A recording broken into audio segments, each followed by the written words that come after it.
It's time once again to go racing. It does not get any better than this. The pressure is really on now. Yes, it's pole position. Lights out and we're racing in PSGL. The first lap has been absolute chaos. What an overtake.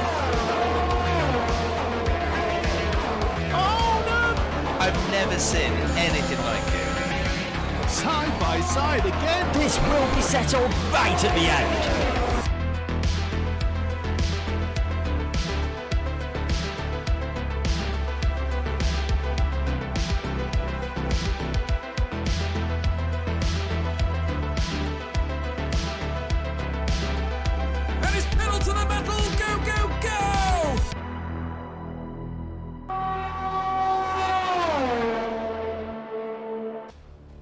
Good evening, everybody. We are back here at PSGL on Monday evenings with some more PlayStation action, and it is time for the fastest drivers on the PlayStation platform to try out the Portimao circuit, round 1 of season 30, the Portuguese Grand Prix. My name is Luke Etheridge, and joining me in the commentary box tonight and all the way up until the 23rd of May at the Bahrain Grand Prix is Aidan Carter. Aidan, how are you doing?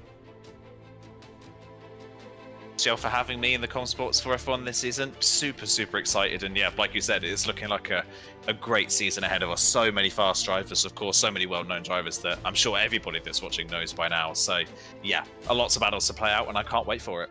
Yeah, definitely lots of battles. As I'm sure everyone's aware, we've had quite a few drivers move over to the PC, but we've had plenty of quick drivers replace them. So without further ado, let's go through the grid for season number 30, the lineup. And it is the pair that were in the Haas last time. This time they're in the Mercedes, Fusilio and Jaquita, regular point scorers, of course, last season. The team that has been touted by many as the team to beat, Matthew Alder and Benjamin, or Ardapel Gamer, in the Red Bull. Paxi and Farby, the team with, I think, an average age of above 30 years old. Not something you see too often in league racing, that, for those two in the Ferrari. Casper and Lars, or Dutch in orange at McLaren. Daneyko and Cornet in the Aston Martin. Daneyko especially got a couple of podiums last season. It does say on there Georges and Ogiano, but it is actually going to be Daniel and Ogiano. Georges has had to pull out, unfortunately, due to university. He will be reserving, hopefully, at a few races this season, so best of luck, of course, George, with your studies. Asacombe and Fede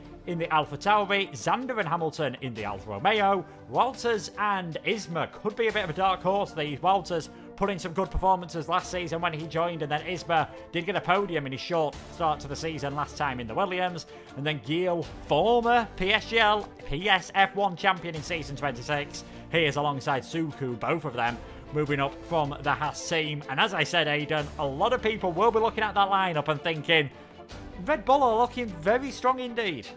Yeah, you've got to say that, haven't you? Looking, well, just back to last season, of course, Matthew Alder, easily by far the highest returning driver from last season, had a great season last time out as well. So, and just from other leagues as well, you know him to be an incredibly consistent performer. So you can't bet against him being the front runner in this championship, of course, and Red Bull was a team as well. But like you said, there's plenty of dark horse teams in there as well. That Williams pair, like you said, stands out. Isma's been really on form recently. Wouters, of course, great last season when he did get promoted up. So yeah, plenty of other little stories to look out for as well. But yeah, of course, I agree. Matthew Alder's definitely the front runner already coming into this.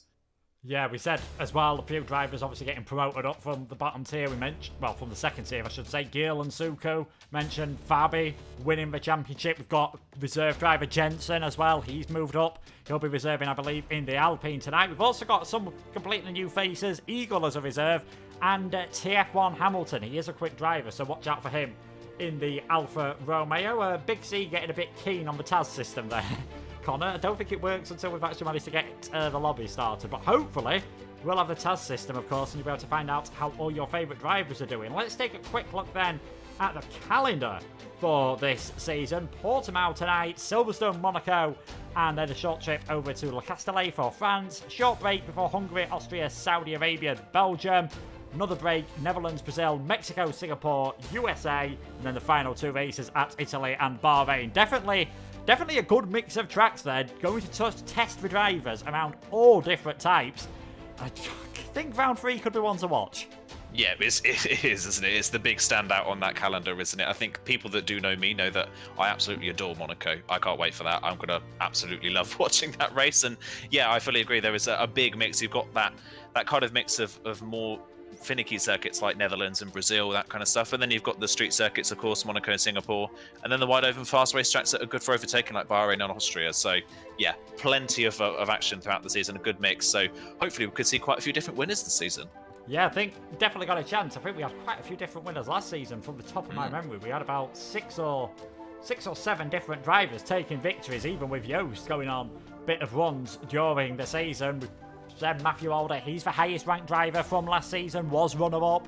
Benjamin Ardapel Gamer, he was 6th in the championship. He's the second highest driver, and their teammates together in the Red Bull. So I think it's definitely going to be a good performance. And a lot of the drivers seemed, well, a bit apprehensive about tonight. Portugal, it's a tough circuit. It's fun when you get it right. But that difficulty means it's going to be really hard for drivers to keep it nice and consistent. I think we could see a lot of mistakes, especially in qualifying around here. Yeah, especially in qualifying, like you say. And of course, first round of the season, it's the first round nerves, isn't it, as well? It's kind of trying to figure out where you stand in this field. And Portimao is such a difficult circuit to master that it could catch quite a few people out. Like you say, qualifying pretty important around here. Whilst we do have that really long pit straight, it's actually more difficult to overtake here than you would think. It's quite easy to run side by side. DRS is very powerful, but Dirty Air is quite strong here as well. So yeah, plenty of things that could be throwing these drivers' way this evening. And yeah, really looking forward to it. Yeah, I agree with you. I think, like you said, turn number 1, it's a long DRS zone on this circuit, but it is a very short braking zone into turn number 1, which means you don't really get that heavy braking that you kind of need in reality to get that overtaking done. But I can tell you, we are now into the session, so let's get underway. And one thing that'll cheer all the drivers up for qualifying at least, it is going to be a dry qualifying session. And as we check the weather on the TAS system, it's definitely not going to be a dry race. Oof. Wow. Okay, well, that's already thrown it up, hasn't it? a possible wet race then coming up towards us, and I think that may explain why we're seeing people sat in the pit lane and are not going out straight away for their first run. So that's just going to make that qualifying a little bit harder, isn't it? Qualifying is always on a knife edge around here. It's very, very close. And now these drivers may be having to adjust their setups for a wet race. It's going to make qualifying even more difficult. And of course, all that more important because it is so much more difficult to overtake in the wet. Yes, I would repeat what some of the drivers have said in the Twitter chat about the weather, but I think you can get an idea if I tell you that it is going to be storm conditions for the race. It's not going to be raining ever so slightly. It is going to be absolutely tipping it down out there. So the drivers, now that they've sort of psyched themselves up for that, are heading out on track. And it is going to be Jensen, the first driver to get out there. Now, did finish in 13th last season, but only took part, really, in like the second half of the F2 season. He's really improved. I've seen him in other leagues, as have you, and you commentated on him in the Esports Cup, where he did manage to get a podium in a race there. He's definitely a driver that has got some pace and really looks like he could be one for the future on the PlayStation platform. Yeah, definitely. I think his move to Shizu's actually kind of brought something out of him a little bit. I think he was struggling a little bit previously. And yeah, like you mentioned, that PSGL event that we ran on Fridays last year, he shone really for IFR in that team at that time. He was kind of really pulling that team along into a performance that maybe not a lot of people were expecting. He qualified in the top 5 on a number of occasions, maybe struggled a little bit more in race conditions compared to some of the people he was racing, but like you said, did still pick up a podium. So he just kept improving as the season's gone on, and I don't expect that trend to stop. Yeah, we'll see how he does around here. Just about ready to get this lap done around the Portimao circuit. First used, of course, in Formula 1 last year due to the COVID pandemic, kept for 2021. As all the drivers really had an interesting first lap, you might remember, in 2020, where Carlos Sainz ended up taking the lead, and Kimi Raikkonen had a brilliant first lap, gaining about a dozen positions. But here comes Jensen, DRS open, to start a hot lap of the Portimao circuit. 4.653 kilometres, spot in the braking zone for turn number 1 as you come downhill, clipping that apex on the right-hand side and instantly invalidating through turn 1. That could well be a common theme tonight. So we'll see who else is on a hot lap at the moment, and it's the pre-season favourite just crossing the line. So we'll see if he can make a better run of it through that first corner. Maybe just taking a bit easier than Jensen. Then, very close to running wide there, coming into turn 2.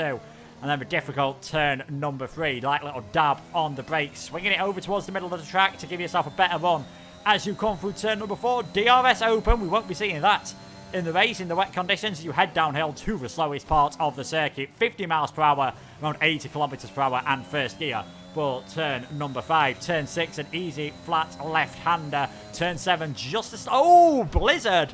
Matthew Alder, well held, almost. Did pretty well to get that far around the corner before that turned on to a full-on incident. But we're seeing straight away, a lot of drivers are finding it difficult out there. I think they now know qualifying, especially given the fact that we're not going to see any DRS in the race and it's going to be what looks like wet all the way through. Qualifying is doubly important now.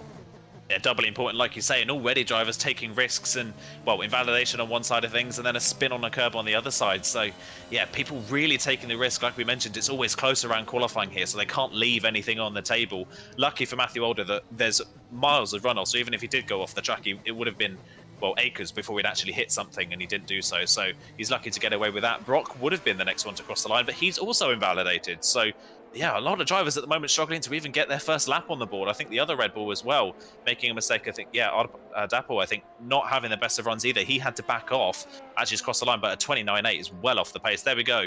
That's going much more like it, a 15.9. Yeah, Asakoma 15.9. Max goes in with a 16.3 just behind him. Suku heads towards the line, slightly faster than Asakoma then, 15.968, and I was on board very briefly there with Max Visel, and he was pretty sideways at one part of the circuit. So if this is how much they're struggling for grip in the dry conditions, just imagine what we're going to see in approximately 15 minutes' time. Fede, he's now heading towards the line, did pick up a few points last season as a reserve, and for Aston Martin, it looks like another driver who has backed off on his run. Zander on a lap now. He is now, of course, part of the TF10 team, former... I believe, of course, let's not forget, former F2 champion without winning any races. The F2 tier really close. Got Casper on a hot lap as well. He's invalidated. Casper, we asked for drivers sort of what their goals were for this season. Casper said, yeah, I want to have a good fit in the championship, but more importantly, I just want to have a bit of fun. And sometimes it can be good to have that attitude because you go into the races, obviously, with a lot less pressure on yourself. And you can just try and make the best of what could be a very difficult situation later on. Yeah, definitely, and I think we've already seen that as well. Drivers already putting pressure on themselves to make mistakes. There we go. Matthew Alder straight to the time, decides spinning on that set of tyres. He's still put it on provisional pole on his second lap. Wow, that's a good lap time, and of course he doesn't have to worry really about running those tyres in the race at all. So 2 laps on a set of tyres is not the compromise you would expect in regular dry conditions. So that's a bit of a banker, isn't it, on the board for Matthew Alder to do that lap time on those tyres. So can't wait to see what he can do. His Red Bull teammate as well goes up into P5, both on their second runs. So they've at least got something on the board. And yeah, back to the point, of course, you don't want to put too much pressure on yourself and end up disappointing yourself. I think a lot of drivers already putting pressure on themselves and making mistakes early on. So they just need to calm it down a little bit and get back into the rhythm of things and get a lap time on the board as well. Just over half the field have now done. Yeah, just over half the field have done a lap time, which we've had just over the third of the session. Matthew Alder, Suku and Asakome, the only drivers into the 1 minute 15s at the moment. Casper heads towards the line and it is a 1:16.3. You might have noticed there that little red mark on the battery on the left-hand side and the red light at the back of the car, meaning he'd used all his deployment for a lap. And that is something that you see quite often around this circuit, as Lars, I believe, is just heading his way back into the pits. I might be heading back out onto the circuit. So Matthew fastest at the moment, Suku second, Asakome third. Pole position last season was a 1 minute 15.6. Pole position in F3 earlier today was a 1:15.6, and pole position in F2 was a 1:15.6. But it wouldn't surprise me if we don't get the improvement we were expecting, just because drivers have compromised their setups. As I swear, Jensen just passed the sideways Alfa Romeo, which must have been Danico. Yeah, I think it was. Yeah, Danerco's gone slowly out of turn 4. He was just starting another run and he's immediately backed off already. So, yeah, I think it was him in the Aston Martin that was facing a little bit sideways there. And, yeah, I fully agree. I don't think... Well, we could see a 15.6. I think it's definitely possible someone could do that time. But you would expect F1 to go a bit faster, of course, than that, obviously being the top tier. But that's not going to be the case with these compromised setups, of course. So, yeah, we'll wait and see what they can do. 15.6 is not out the boards, and that would be something, wouldn't it? If all 3 of our top 3 divisions in PSGL all had the same quality time to put pole position, that would be quite the story. Yeah, quite the story. I think just showing how close things are across for, what is it now, 15 tiers here on the PlayStation? 300 drivers plus the reserves. You're probably taking that to nearly 400 drivers, and then you've got 140 full-time and 30 or 40 reserves on the PC platform as well. A lot of people wanted to be part of PSGL in its 30th season. Daneko is going to dive it straight into the pit, which I think was pretty predictable. So we'll see what Jensen can do on a second run. Like you said earlier on, it's not going to be important about wearing out their tyres. Top 10 do not have to worry about starting a lap or, well, finishing on whatever tyres they do, because if they're in the top 10, everyone is going to get a free choice and everyone is going to be going for a wet set of tyres. And that means the strategy probably is going to be a one-stop. But I know there are some circuits on this game where you can, if you're lucky and if you're careful enough, edge towards a no-stop strategy, especially if we get any safety cars. So it'll be interesting to see if any of the drivers do think about trying that, if we get any VSC or safety car periods in the race. Of course, yeah, and like we mentioned earlier on as well, it's so difficult to overtake in the wet that doing that no-stop strategy could actually work quite well, because you could just kind of sit in front of people and hold them up and not have to worry about being overtaken with the help of DRS. So it definitely could work. I think the struggle for these drivers is going to be overheating, of course. If it does dry out from the wets to the intermediates maybe in the race, then those wet tyres are going to start to overheat, of course, and they're going to have to come into the pit lane. And we know this final sector is quite heavy on the front tyres, so if they are running maximum pressures to try and get the length out of the tyres, it's going to be difficult with the temperatures as well. Jensen's coming up to the line in the Alpine, crosses the line, goes provisional pole, 15.9. Good lap time from Jensen, gets one on the board, and he's up to the top of the timesheets. But I wouldn't be surprised if more people come to improve. I think Asako already is improving on that time as well. Yeah, someone who is definitely improving is Isma at this moment in time. He is absolutely flying around this circuit. If my eyes aren't deceiving me, he's about 3/10 of a second up at the moment on Jensen's time. So this could be the 15.6. It could be a 15.582 for Isma. Really setting his stall out in the middle of this. Asako now goes up into second place on a 15.7. That's the pace we were expecting from these drivers early on, and it's just taken them the first run in this session, just taking that bit of track evolution for them to really start setting some quick times. Great job there by Isma. Max Visel, he's fastest of everyone in the first sector, but he's actually down overall, so I think he must have backed off in the final sector last time around, and he's given someone an absolutely perfect start to their lap time. One of the Red Bulls behind him getting a fantastic slipstream there as Max pulls over to the right-hand side and gets himself up into third place. We're starting to see track evolution really play a part here. Could be a session where if you're last driver across the line, you're going to have a fantastic chance of getting pole.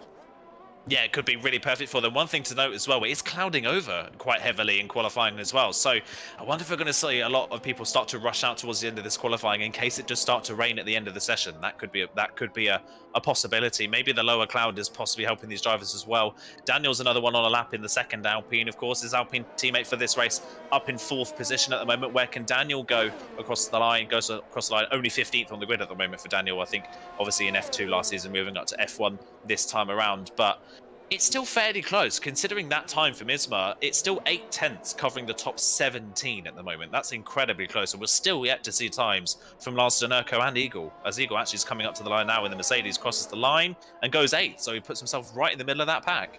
Yeah, good first lap then from Eagle. Benjamin's improving ever so slightly at this moment in time. Nearly a quarter of a second up, so expecting him to go round about a 15.8 at the moment. Could put him up onto that second row of the grid if he nails this final corner. He's got a tiny bit left in the Honda hybrid system. Heads towards the finish line, and Benjamin goes up into 5th place in the end, just ahead of his teammate, who invalidated and decided to send it into the pits. Fede's put the AlphaTauri in 7th. Suku's gone into 8th place. We are starting to see a few more times from these drivers now really coming in. Danerko, he could be one to watch throughout the season. He comes across the line, 5th place on a 115.926, making it, I believe, 6 drivers at this moment in time on a 115.9. And we thought the quality might go down a bit when some of these drivers left for PC.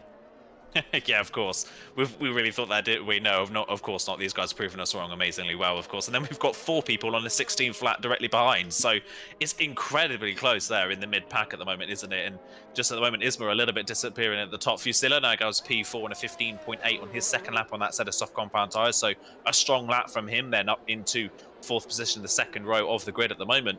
Gotta say, the person out of position, we've talked about him a lot already, though, is Matthew Older, down in 8th at the moment. Maybe expecting a bit more from him, but not getting the cleanest of sessions so far. No, he's not. In 8th place. I think last time here he struggled ever so slightly in qualifying. Finished just outside the podium places in 4th, but still, who knows what he could pull off for the rest of the qualifying session. Might get himself up in the order. I've seen him do this before, set a fantastic final lap time and leave everyone in his dust. On board then with Gil, former champion. Might remember he won it in that dramatic finale against Matthias in season 26 as he dives into the pits where Vasta Racer lost it under the safety car and that handed the title to Gil. I believe they were tied on points at the end of the season. Incredibly close there. He's now starting to find a bit more form on the wheel, so it wouldn't surprise me if throughout the season might be a slow starter, but I think as the season goes on we might see Gil getting back towards his best.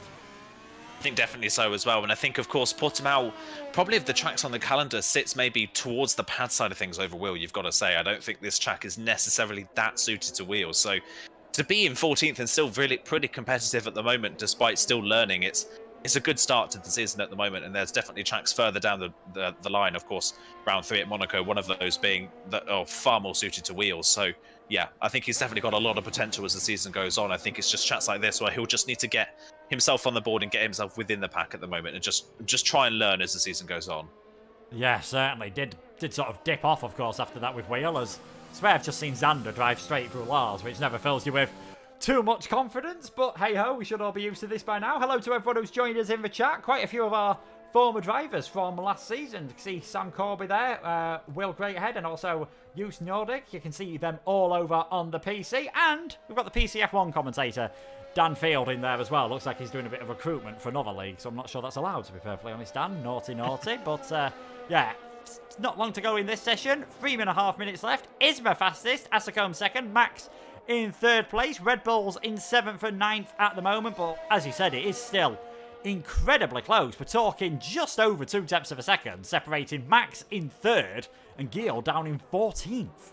Yeah, it's incredibly close, isn't it? And there's still people yet to set times that you probably would expect can go a bit faster. The likes of Cornet Wouters as well. You think that they could get a faster time on the board. It's just whether anybody can touch the top 2 at the moment. The top 2 are a little bit separated from the rest of the field, of course, especially Isma on that 15.5 that no one at the moment has got close to. We'll wait and see if anybody can, but to do that on his second run as well, a 15.5 on his second run in the quality session when the track's not theoretically at its best, that's really, really strong. So possibly there could be more on the board for Isma. Could he go lower than a 15.5? Could he go maybe to a 0.4 or a 0.3? We'll have to wait and see. But yeah, those two at the top a little bit separated at the moment. We'll have to see if any of those that are on fairly similar times can improve and get close to them.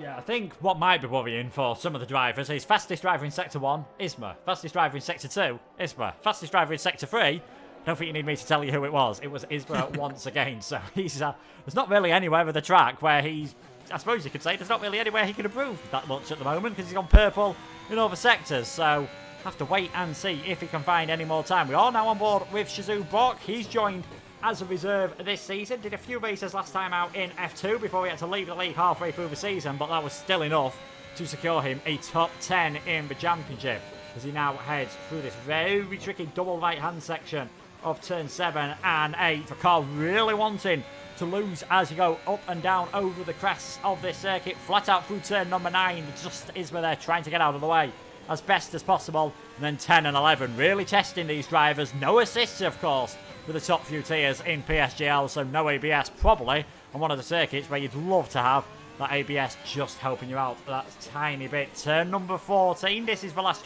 corner where you don't have to think about lifting in the dry. I think in the full wet conditions, turn number 15 might be a bit more trickier than it normally should be, especially if you get close to the curb as Brock heads towards the finish line. What's it going to be for the Alfa Romeo? Gets himself up into 9th place, but we would expect other drivers to improve. I'm not sure he's going to have the ERS to get a second run in this session, as we are seeing a purple time in the first sector from the reigning F2 champion. Farby having a really good run in those first few corners. Really strong run in the first 2 corners. His Ferrari teammate as well was purple in the first sector before his teammate took it off of him, and he's 2.5 tenths up at the moment is Max Whistle, so he's on a good lap. Jensen just went onto the front row as well, so people finding a lot of time in these final runs. Max has gone purple in the middle sector as well, so all down to this final sector, and he's got a Red Bull directly in front of him. That could help him towards the line. Could we see a Ferrari on pole position here maybe? Yeah, we could well do. Is it going to be a glory for the Scuderia here in Portimao? Max heading towards the finish line. 15.541. Fastest of everyone. And are we going to see Fabi maybe try and make it a Ferrari 1-2 here on the front row of the grid? The Ferrari heading towards the finish line. just sort of tailed off in the final 2 sectors. I don't think he actually did go personal best in sector 2 and 3, but that is only good enough for now for 7th place. Suku, he shot himself up into 3rd place all of a sudden, so this is getting extremely close in this session. Red Bulls are finding themselves 11th and 14th at the moment, and Matthew Alder isn't finding too much time. He's 1.5 tenths of a second up. Checkered flag is out in this session, and he's going to be the first driver across the line. Matthew Alder heads to the finish line, does find time in that final sector. Only gained a quarter of a second. It was enough to find him 10 places. 10 places on the grid, that's how close it is at the moment. That's incredible, isn't it? As Fusillo's just invalidated as well on his final run in the session, as across the line goes Dinerco now onto the second row of the grid in the Aston Martin. That's a great lap to finish off the session for him, a 15.606 then. He found nearly 3 tenths of a second on his run. So just waiting. I don't know if anybody's going for their run on their second lap on their set of tyres. I think that's pretty much the majority of the field done, apart from Eagle, I think, who's on a lap.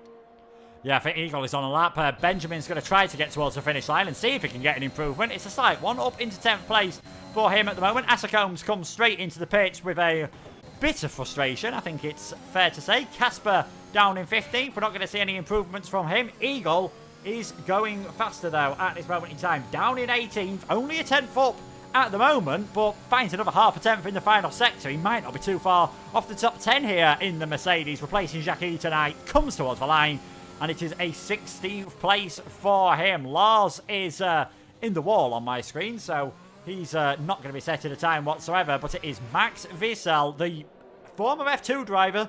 Of course, ORC Paxi, you might remember him as, finished 2nd and 1st in F2, earned himself an F1 promotion partway through last season. Didn't really set the world alight, but he's definitely sent this track alight in qualifying. 15.541, the fastest time. Isma in 2nd, Daneco 3rd. Yeah, that's brilliant, isn't it? Brilliant time for Max Whistle at the very end as well. I hate to use the phrase, but he really clutched up at the end of that session, didn't he? That was a brilliant final run from the Ferrari man. So, yeah, brilliant stuff from him on the front row. Isma as well couldn't get that final run in, invalidating his final run, but it's still a front row start for Isma in the first round of the season. Dinerco on the second row with Suku as well. And Matthew Alder just getting a time in at the end, but he's not the star of the show tonight, in qualifying at least. It's Max. Yeah, it is Max who's fastest. That's been a pretty common theme in Formula 1 over the last 12 months, I think it's fair to say. Matthew Alder, though, in 5th place. Maybe a few of these drivers have done something ever so slightly different with their setups. His teammate is down in 10th place, and it still says he's coming towards the line. Good evening to Jess, joining us from F2, and hello to everyone else who's joining us for F2. We're just at the end of qualifying. We've seen Max Visel take, I don't want to say shock pole position because we know how close this field can be, but probably not the first name that would have come out of our mouths as to who would be getting pole at the start of the season. Isba 2nd, Daneco 3rd, Suku 4th, and Matthew Alder in 5th place ahead of what is going to be, I think, a wet race is going to be an understatement. Some of the drivers might need arcs, never mind Formula 1 cars, if they're going to complete this race successfully. Yeah, it's going to be a difficult one, isn't it? And a 15.5 with probably a compromise setup is a brilliant time to top the timesheets in this one. But yeah, I can't wait to see how this track is going to be in the wet conditions for these drivers. Of course, the one thing to note as well about this track, the amount of undulation change you've got at this circuit as well means that it's so easy to just catch the car out just driving in a straight line in the wet conditions, because you can, well, compress over into a dip or get a little bit light over a hill and you could just drop the car that easily. So corners like turn 4 that are fairly simple in the drive become incredibly difficult in the wet. Yeah, it is. We are just waiting for Lars to finish driving around at this moment in time. I think he is having a few desync issues, so whether he'll need to disconnect from the session and we'll be able to start the session, I'm not so sure. But you can see the qualifying times on the left-hand side there. Max fastest, Isma 2nd, Daneco in 3rd, Suku 4th, Matthew Alder in 5th, sandwiched by 2 Shizu drivers with Jensen behind him in 6th. Asacombe and Fede in the Alpha Tauri, 7th and 8th. Farby is 9th. Ardapal Gamer rounding out the top 10. And then it's Fusilio, Cornet, Xander, Brock, Casper, Eagle, Walters, Gil, Daniel, and Lars at the back of the grid. Yeah, Lars at the back of the grid, then I think he's maybe a little bit of a problem for him on his side of things. But yeah, incredibly close, isn't it, that qualifying session? Well, just over half a second separates the 19 drivers we see on our end that have set times. How close is that? Half a second between 19 people. That is unbelievable that it is that close. And it means that you can say that this field is so close that you can't take anybody out of the equation for a win in this race. They're all so close together. And of course, there may be some people a bit further down that aren't that strong in qualifying that are incredibly strong in the race. And that may be their strong suit. Yeah, it is. We are, well, as you can see, we're just going through what the calendar's going to be for the rest of the season while we are waiting for the lobby to sort itself out. A lot of drivers, I mean, I'd say they might feel disappointed. Daniel's the slowest person to set a time. He's half a second off pole position. It is incredible how close it is. That is, around this circuit, that's, you know, if you get it slightly wrong going into one corner with how flowing it is, you put yourself offline for the next 2 or 3 corners, and that ruins the entire thing, of course.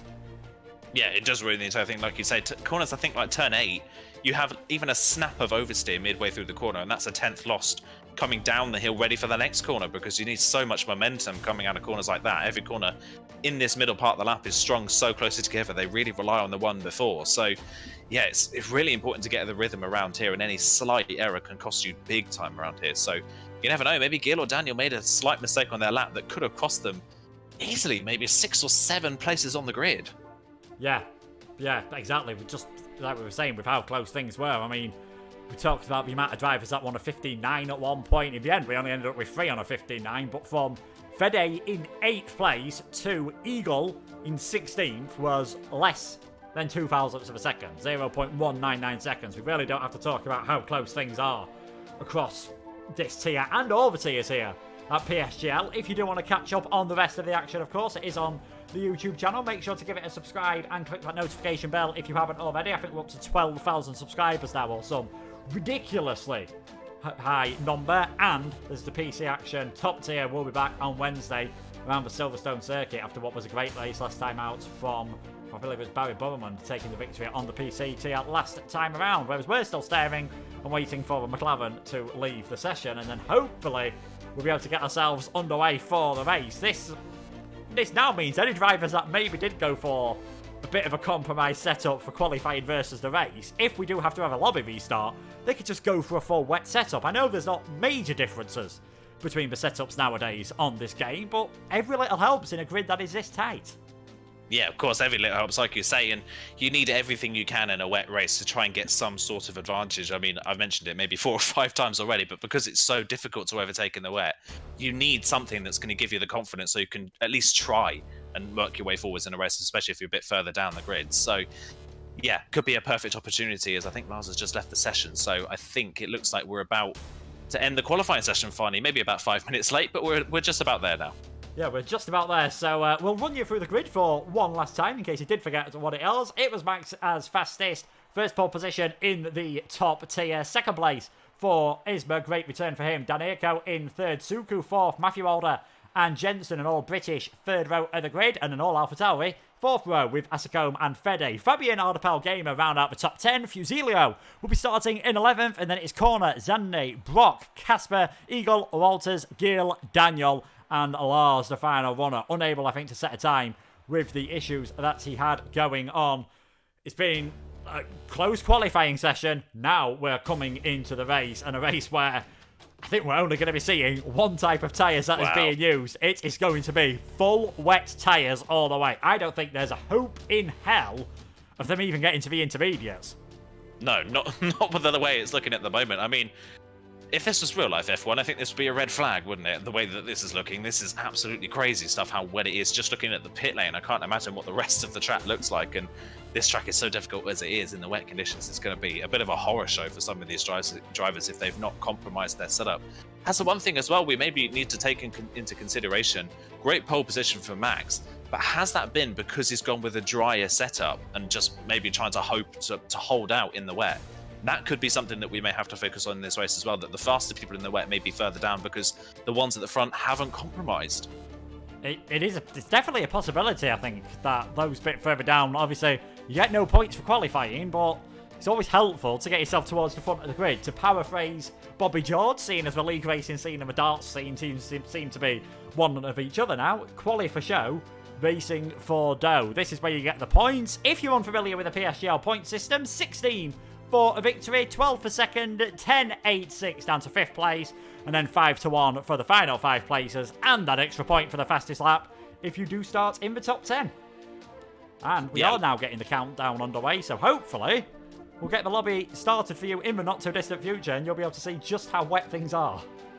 Yeah, just how wet they are for, of course. And I think these drivers are just I think the game's just trying to slow everybody down just to build the nerves in these drivers and make it that more stressful for them at the moment, because I would not want to be waiting any longer for this race to start. It would just be terrifying me looking down that grid and seeing how wet it is. Yeah, it's gonna rain. I think it's fair to say at the moment. It is going to rain around the Portimao circuit then. 4.653 kilometers, 2.891 miles, 15 corners, 2 DRS zones that are not going to be activated whatsoever. A very undulating and difficult circuit as we take a look at the weather conditions. I mean, there's no point showing the tyres. It is full wet weather, and as we can see, if we try and go to one of the drivers at the back of the grid, not a lot of spray seems to be kicking up, but you can see all the standing water on the circuit. I think you're right, Aidan. If this was real life, we would not be racing.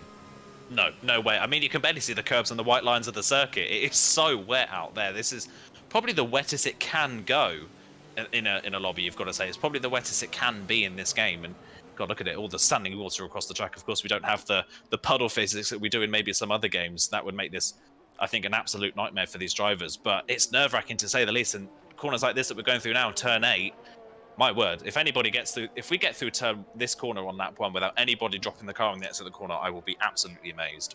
Well, we've not even got through the formation lap without anyone dropping the car. Apologies to Daniel. I was just on board with him there as he did send it spinning through turn number 4. We had a wet start to the race, I believe, in one of the lower tiers as well. I think it might have been F4 had a wet race. It looked, I think it was wet tyres there, but it was nowhere near as wet as things look now, as now Suka has left the session. Oh dear, hopefully these drivers will be able to get back in probably. To you? It's hard, isn't it? I want to give something, but I haven't got a clue what's going to happen. I don't know who's good in the wet either. We don't know really who the wet merchants on the field are.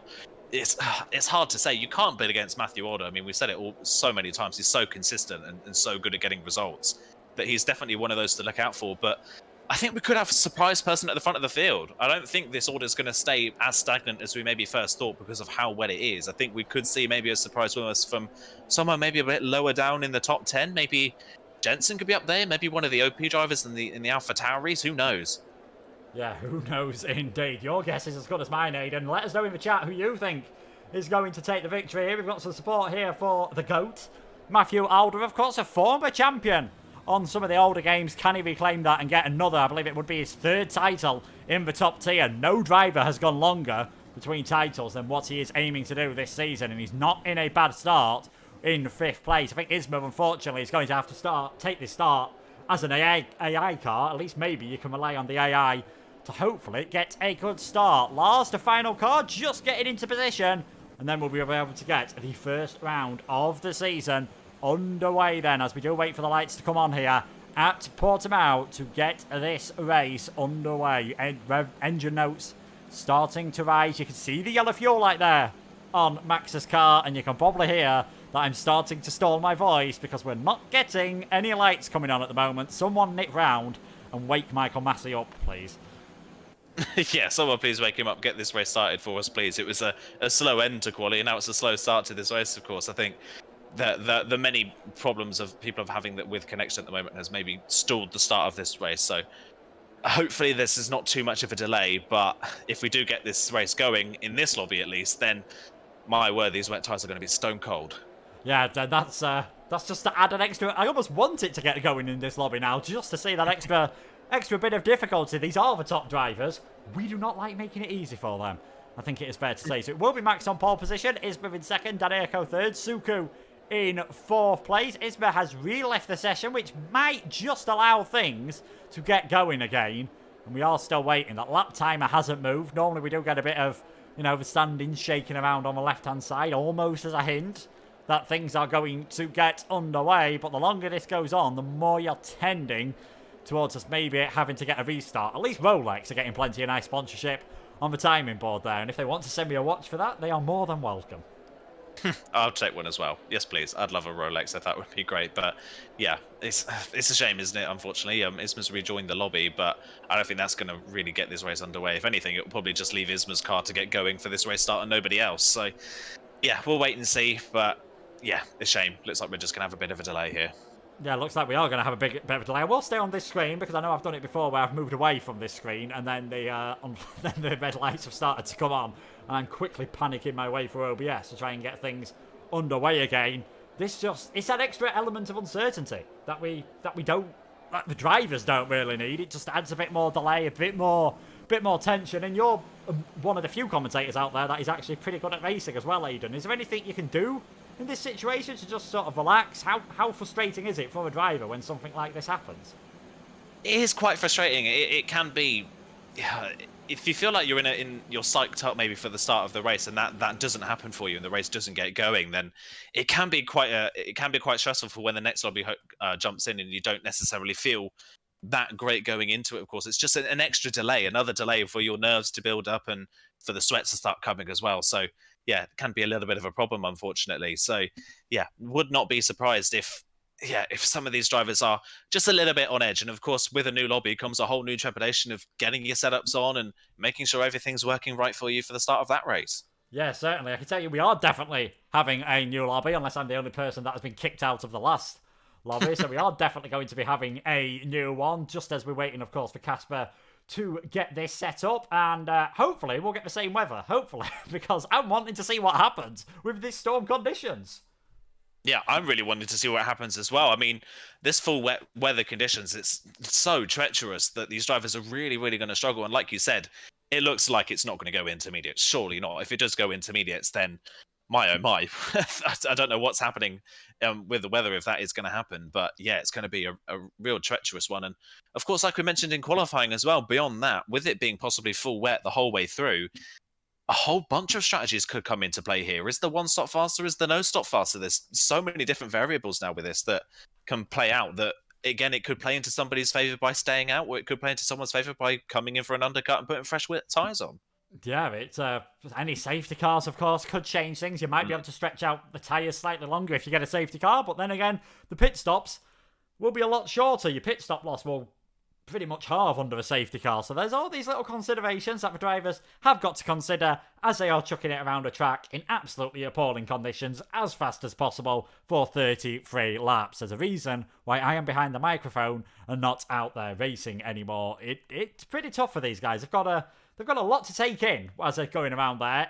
In a way, having it full wet conditions all the way, that's one less variable that you have to worry about. At least you know, and I can tell you guys now, it was predicted to be storm conditions all the way through the race. At least then they don't have that element to think, oh, when do I have to change to intermediates? Is it going to get drier? That's one less thing to think about.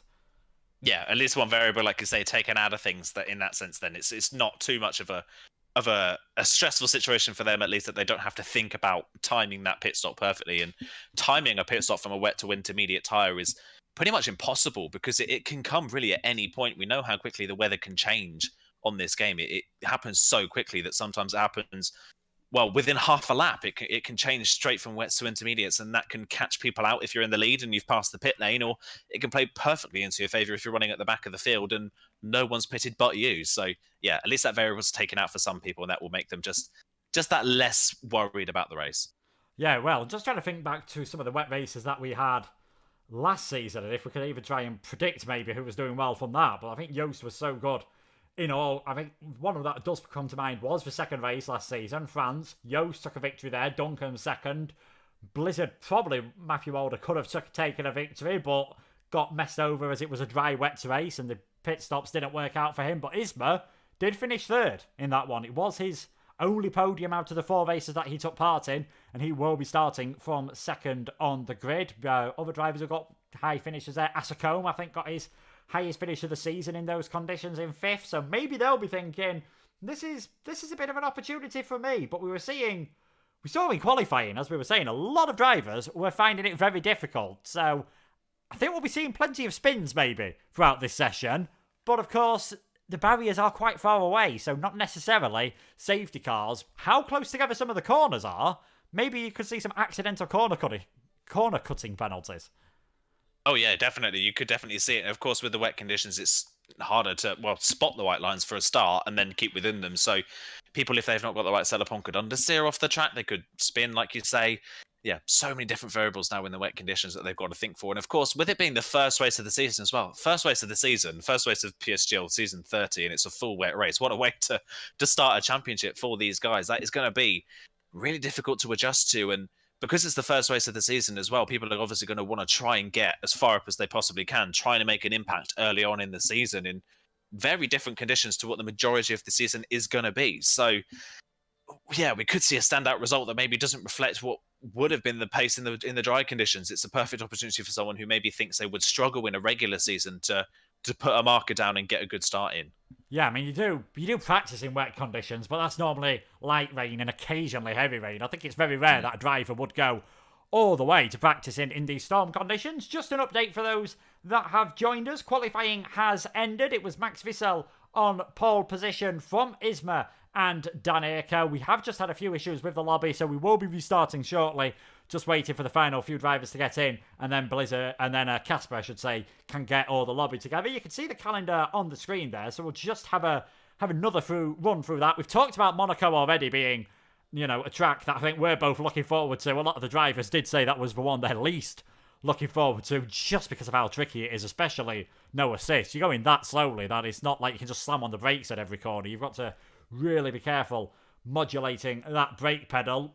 Saudi Arabia, we know that is on this game, I think is an extremely fun track to see racing around. Dirty air has much less of an effect on the game than it does in real life. So around the halfway point of the season, Saudi Arabia, we should have an idea then who the favourites are going to be, and that should be an absolute corker of a race. Yeah, I think that will be a corker of a race, like you say. I think Jeddah, it's so much better on the game than it is in real life, isn't it? I mean, the real life race was, nothing short of chaotic and drama-filled, but the racing maybe itself wasn't that amazing. But yeah, on the game it is great, and it's, for me at least, it's definitely one of my favourites as well. So that's definitely going to be a standout, I think, on this calendar is the Jeddah race. I wouldn't put it past that maybe being one of the standout races of the season. I think that could be a really, really good race. But there's plenty of other tracks on the calendar that are great for racing as well. France stands out, always a great track for racing on the game. Not obviously, again, not reflective of real life. It's almost like the real life tracks that are bad are great on the game, and it's the opposite for the ones that are good in real life, because usually places like Brazil and all that are very much DRS train heavy. So yeah, going to be interesting to see some of those races. And of course, France and Saudi Arabia, two great races, but for completely different reasons. They could not be more different. Yeah, certainly. I think we've said that before. The game naturally, quite a few races, although France this season was a decent race in Formula 1. Max Verstappen taking the victory near the end. Did, of course, get a good race there, and we've seen many good races around here. I think USA always provides a bit of excitement. I remember Duncan having a good run last season until him and Xander came together. That caused a bit of needle, I think it's fair to say, in VSR. And then Italy and Bahrain, two extremely high-speed tracks to end the season. Bahrain, especially with the 3 DRS zones, we should see plenty of overtaking under the lights there. Singapore, round number 12, strikes me as a bit of an endurance race, and strikes me as one where, a bit like tonight, we could see some problems with the weather.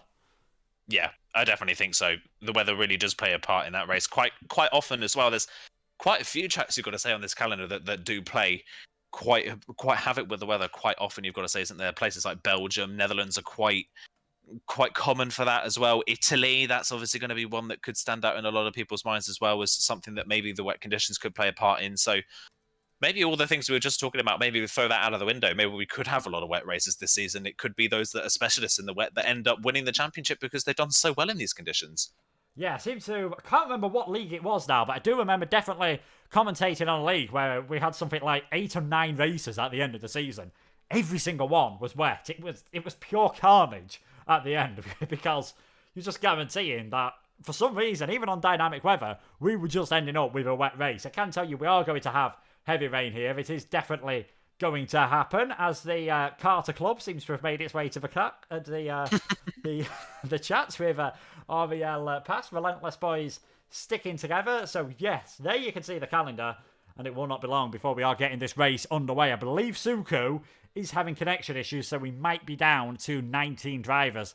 Unfortunately, Casper just setting the grid up.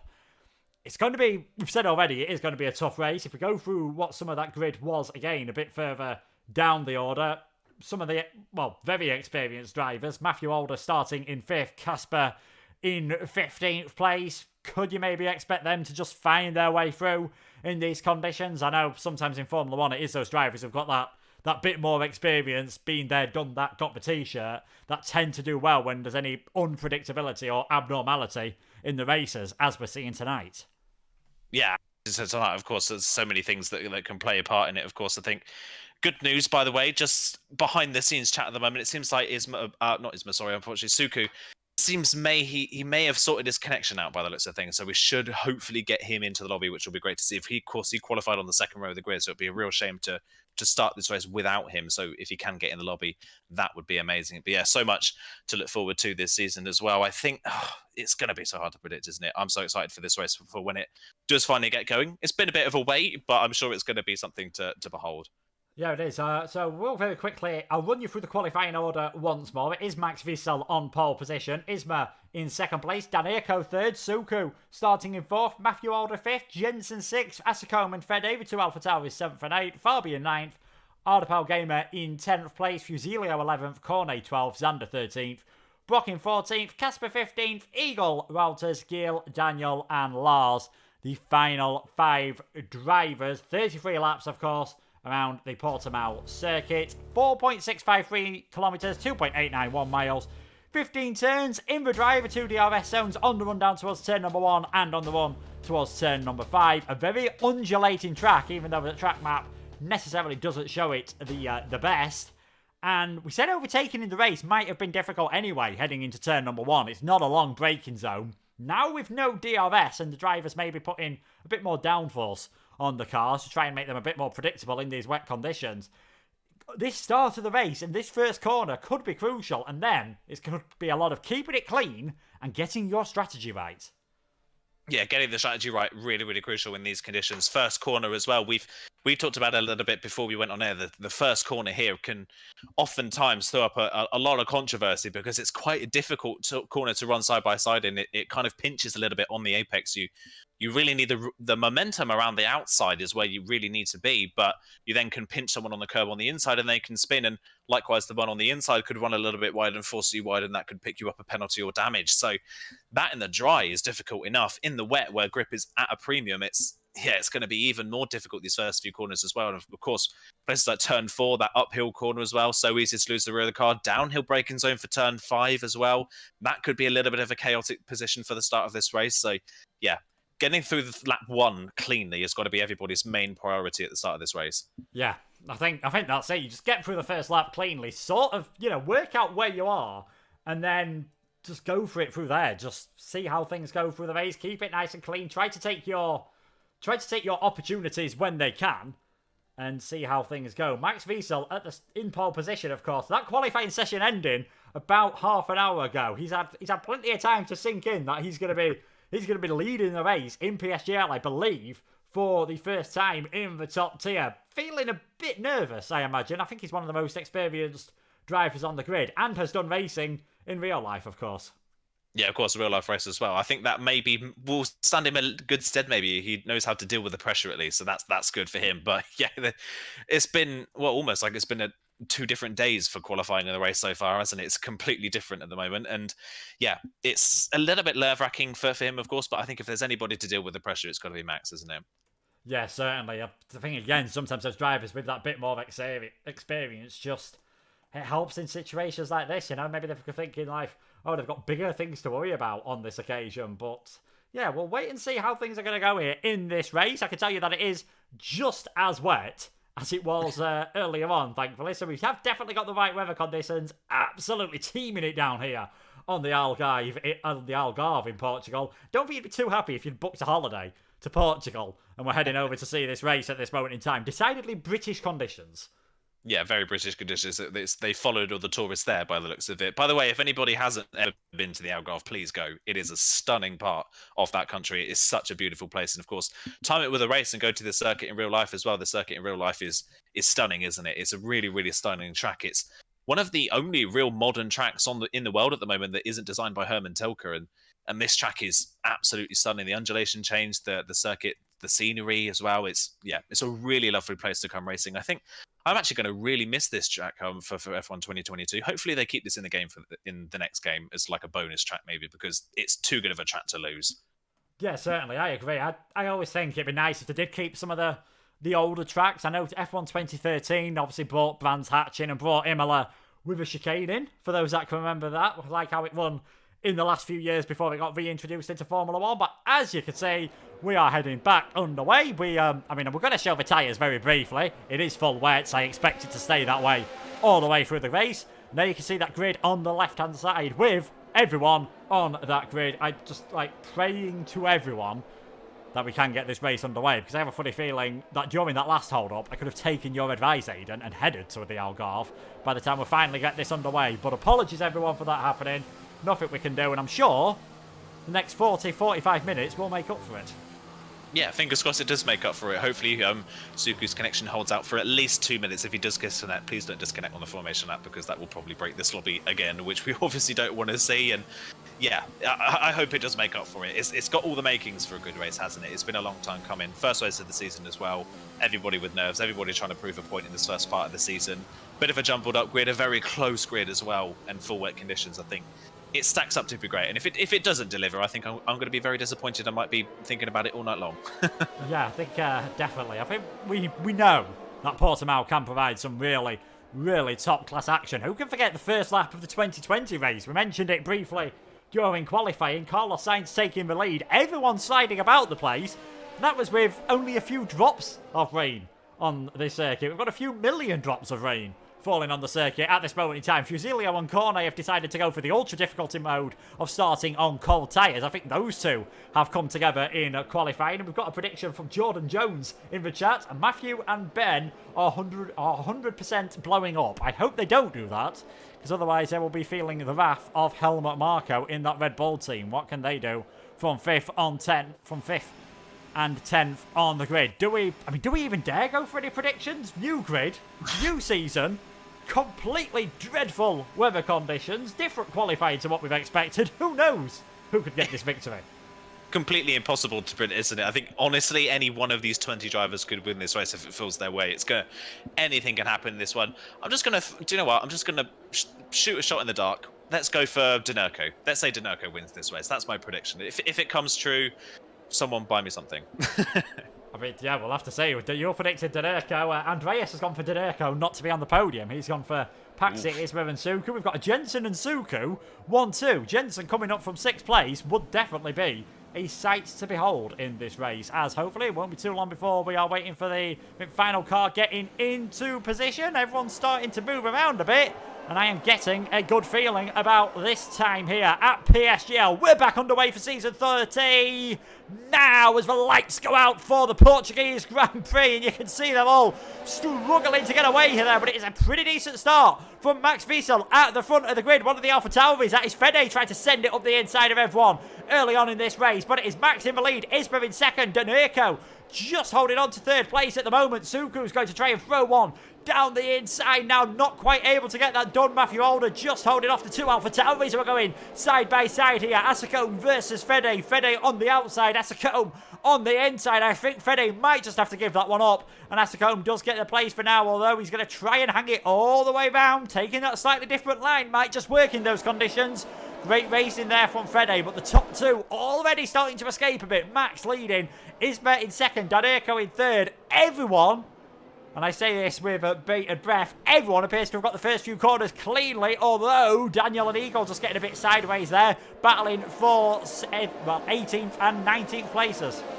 Yeah, fair play to everyone. As Matthew Orden, Suku now going side by side at the top of the hill. Is he going for the move? Matthew Orden, has he got it done? Yes, he has. Coming down the hill. Brilliant move for Matthew Orden up to 4th place then. He didn't have the best launch off the line, but the rest of this first lap has been really, really strong from the Red Bull man. It was the 2 Alpha Tauris that absolutely launched off the line, but again, that positioning for turn 1 down the inside just couldn't carry the speed through the corner and immediately got repassed again by the people they overtook on the way to the corner. So, yeah, they had very good starts off the line, did the 2 Alpha Tauris, but couldn't make up for it. One person who's had a shocker of a first lap is Jensen, down to 10th. Yeah, Jensen down into 10th place. Isma pretty close to the back of Max here on the run down towards turn 1. These front 2 just trying to get away at this moment in time. They're now about 1.5 seconds ahead of Isma. We'll just go on board with Isma, and you can see, though Max has gone pretty deep into turn number 3. That's going to be a tighter line for 4. But I think just as they're getting used to the conditions, you're not going to see anyone really throwing it on the throttle. As with a bit of spinners further back, that's Daniel who's gone off, spun on the initial formation lap earlier on. It seems like a lifetime ago now, and he's spun again. That is coming out of turn number 3, unfortunately for him. And I'm I'm sort of hoping for the drivers' sakes that they're seeing what we're seeing behind other cars at this moment in time. As we go on board with Fusilio, just working his way past Farby into 8th place. It doesn't look like there's a lot of spray out on track. No, it doesn't. There's a lot of spray at all. I doubt that's what the drivers are seeing, surely, with the amount of water on the track. If that is the case, though, that's at least one thing off their backs. That makes it a little bit easier, because the spray in these conditions for those midfield runners would be absolutely horrible. Fusilio did get that moved on Fabi for 8th place, then the Mercedes then up another position at the moment. It's the top two, a little bit of a split in 3rd, and the next big split is between the AlphaTauri. It's a great start for Asicone, but he can't keep up with Fede at the moment. He's now 1.2 seconds behind his teammate, and Fusillo on the move at the moment, up to 8th, and now looking for maybe a 7th place. Yeah, Fusilio, biggest gainer at the moment from 11th into 8th place. The biggest loser in terms of places was Jensen. He was down 4 as Max setting the fastest lap of the race. You will get a point for that, of course, if you do finish in the top 10. And you can see we are, what, 14 seconds slower than what we were getting in qualifying, and only 5 or 6 of them is probably down to fuel and just being in the race, showing how wet it is at this moment in time. But Max still leading, Isma in 2nd, Daneko in 3rd, Giel first driver to pick up a penalty. That is not what you want to be doing, as Cornet and Ardapel Gamer battling side by side here around the outside into turn number 4. I think Gamer just realised that was not worth the fight. That is Cornet up into 11th. Yeah, strong move there from Cornet to get that move done, as a corner cutting penalty for Xander. 5-second penalty for gaining a place off the circuit. So he's gained a position there, I think, on Gil then at some point on the track, and not given that place back up in time. So 2 penalties already on lap 3 in wet conditions. That's very early in the race. And of course, Xander, if he does make a pit stop, will have to serve that in his pit stop. So that could be really damaging for his race, of course. Problems for Red Bull at the moment. Mathiolda's gone forwards, but Ardapel's gone backwards 2 places now, and Casper right there ready to pounce as well. They're all very much queued up behind one another at the moment. And Daniel, actually on that last lap, Daniel, after his spin, regained 7/10 of a second on Eagle. So despite a spin and maybe some hot, wet tyres, he's recatching the pack in front. Yeah, maybe just having a bit more heat in those wet tyres, who knows, might have adversely helped him when you won't really expect that to be the situation. Lars looking pretty close to the back of Walters at this moment in time. 17th and 18th place down the back of order, all just following each other in the train, as now Matthew Alder sets the fastest lap of the race. He's starting to find a bit of pace, but he's still a bit off the back of Dan Erker, who's just maintaining that gap at around a second. 2 for 2 leaders. Max in the lead, Isma second, Dan Erker third, Matthew Alder. Who are we seeing here in 4th place? There's always that element that you do get in wet races. There is quite a bit more field spread sometimes, in terms of, rather than being, 4 to 5 temps behind the car in front, all of a sudden it's 6 to 7 temps, and that just makes it all that bit more harder to overtake, as Benjamin nearly finding the gravel there on the exit of turn 4. Looks like he's really pushing hard in these conditions. Yeah, really pushing hard, trying to find anything. And this is the kind of part of the race now where we're starting to see those who have compromised their setup for a dry qualifying and gone into a wet race with a little bit of an issue, as Ascombe now with a penalty in 7th position to compound his troubles at the moment. He seems to be one of those drivers struggling a little bit in the wet conditions in the race. Fabi as well, P9 at the moment, really starting to struggle now at this point in the race. He's got Jensen right behind him, who's of course trying to make up those positions he lost on the first lap as well. So we're now just starting to see those that have maybe compromised their setup too much for qualifying. Yeah, I think we are starting to see that on, like, just which ones did take that extra risk in qualifying. It looks like Isma's starting to drop back from Daneko. That gap nearly up to a second. Plenty of ERS, which is not something you see too much around this track. I think showing just how delicate the drivers are having to be on the throttle at this moment in time. Max there, fastest lap of the race. First driver into the 1:28. I think just trying to build a bit of a gap and see what he can do in these conditions. The wet tyres, as we know, don't wear anywhere near as much as the dries, as that's Fusilio getting past his fellow outplayed driver there, Asacombe. So he is up into 7th place. We'll see if he can work his way on the back of Fede. Fusilio making some more moves. He's had a very good start to this race, gaining 4 positions so far. Yeah, it's been a really solid start to the rest of the Mercedes, man. 1.4 seconds gap now, so it's got a little bit of clean air to push into. So we'll see if he can catch his other OP teammate of Fede for P6. But yeah, Asacombe and Fabi kind of the corks in the bottle at the moment, aren't they? In that mid pack, they're not able to keep up with the top runners. And Fusillo's at the moment the only one that's been able to work his way past that lot. And you can see him low on fuel. Of course, you don't use anywhere near as much fuel in the wet conditions as you do in the dry. So it's very easy to save fuel. And look at that, Fusillo already now within a second of Fede, who's just starting to get held up a little bit behind Suku. So Suku's first lap is not really working out for him now. He's just starting to drop back from the top 4. It's spreading out a little bit at the front of the field, and Fusillo at the moment, the only one that can really work his way forwards. As Cornet thinking about a move on Jensen there, but not quite close enough. But I wouldn't be surprised if he has a run maybe down through the last corner and up towards the first corner. Yeah, Brock getting very close to the back of Casper as well. Of course, a former F1 esports driver, Casper Janssen, with the Renault Vitality team. Unfortunately, didn't really get to show what he can do there. Down in 13th at the moment, and he has got Brock all over the back of him. Just loses out in that dirty air. There's the pace of Fusillo, setting the fastest lap of the race. And I think we might see a possibility of a move here. Casper versus Brock, both of them using their ERS. Is Brock going to send one down the inside into turn number 1? Not quite able to get close enough. It definitely looks like he's got the speed of the McLaren. As we said earlier on, though, it's a really short braking zone into the first corner, and if you just put your nose on the inside, we saw it in practice in 2020 with Stroll and Verstappen, chances are someone's getting spun round. Yeah, what Brock really needed there was to be running the bike layout. Really, he's looking for a move at 5, but again, not close enough to think about a dive down the inside. As further up, Fede and Suku going for a move then. Is Fede going to go round the outside of turn number 7? That's a lovely move from Fede in the AlphaTauri. He's up into P5 now. Suku down another position, and Fusillo's already right there, ready to capitalise if he can. Can he get the run maybe up towards the Portimao corner on the circuit? He's not quite close enough to think about a dive down the inside, but yeah, the OP drivers of Fede and Fusillo working their way forwards now, but Fede now 2.5 seconds off the back of Matthew Older. So he's got a lot of clean air, but he's really lost out to the top 4 who have just broken away from the rest of the field now.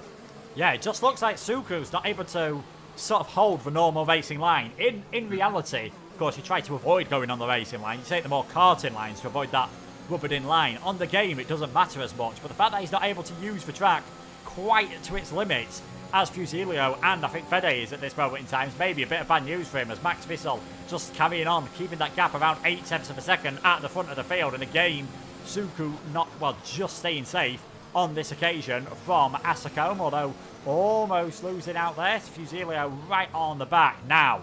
Takes a wider line into turn number 3. That might give you a better run through 4. And can you just send one down the inside into turn number 5? I think this might be a possibility here. Suku might need to go defensive. He is going ever so slightly, and that's straight, not long enough. Fusillo just having to stay in for now, but you can see the effect this is having, because all of a sudden Asacombe, Fabi, Jensen and the rest of the field are getting onto the back of the Haas. He's causing a bit of a traffic jam. Yeah, a little bit now, already 1.7 seconds behind Fede, so he's really starting to lose touch of the drivers in front. Fusillo, I'm surprised he went for the outside there. I think he was looking for the outside line, but he had a clear run on the inside, and I think he would have been close enough to try the move down the inside of turn 5. He just decided not to go for it. One thing that's pretty ominous now about Fusillo is basically came out of the last corner on that last lap with 100% ERS. I think he's the only driver at the moment with that, apart from Dinerco. So he's got a lot of speed in that car, which I think he maybe just wasted an opportunity there to get past, and that could have been the opportunity for him to chase after Fede as well. And Fede, interestingly, is taking time out of the 2 drivers in front of him. Yeah, I mean, if you just look back from Fede, the Haas is almost a distant speck in the background all of a sudden. 2 seconds the gap now between Fede and Suku in what is effectively probably about a lap on and a third on this occasion. And Suku is safe on this time around. He's not going to get overtaken. Everyone's just spread out ever so slightly. We have had one driver come into, we've had 2 drivers come into the pits, and that is Ander, who's actually retired from the session in the pit lane. So we have lost our first driver in this race. Daniel's come in and put on a fresh set of the wet weather tyres this time around, trying to see what he can do further down the field. I wonder if he did get damage earlier on with some of his incidents. But it's Max Visel in the lead of this race. Isma second, Dinerco third, as you were in the front 3. Matthew Alder, though, just starting to put that Aston Martin under a tiny bit more pressure. Yeah, it's just starting to Constantina up a little bit now at the front of the field, because Max had just over a second's advantage over Isma a few laps ago. That's now down to half a second, and Dinerco likewise is closing in on Isma, and of course Matthew Alder's right there as well. So it's all starting to just pinch up together a little bit at the front of the field. I wonder if Max is just starting to struggle a little bit with his wet compound tyres. Is the one stop maybe the faster strategy? We don't know though, because it's quite a long pit lane here, and already it's proven that it's difficult to overtake. So if you get stuck in traffic, that could be game over for you. Max still leading the way, but Isma just now starting to up the pace a little bit. I think Isma's now a little bit more comfortable in those wet compound tyres, and he can have a run maybe at the Ferrari.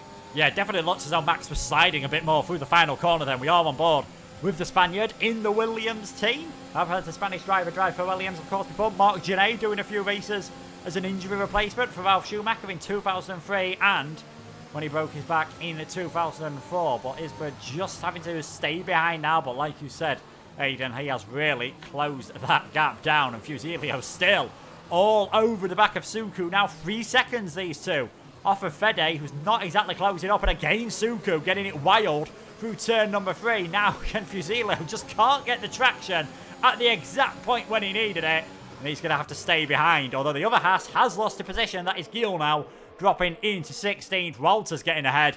Wonder if he can catch up to that pack in front. And I think that's Lars going to send one down the inside on Gil. Just forcing his way through there at turn number 5. Getting the traction on the exit. Seems like both Haasers are struggling in these conditions. Yeah, they are really struggling, aren't they? That was a nice move from Lars, that one. That was kind of more what I was expecting from Fusillo a couple of laps ago.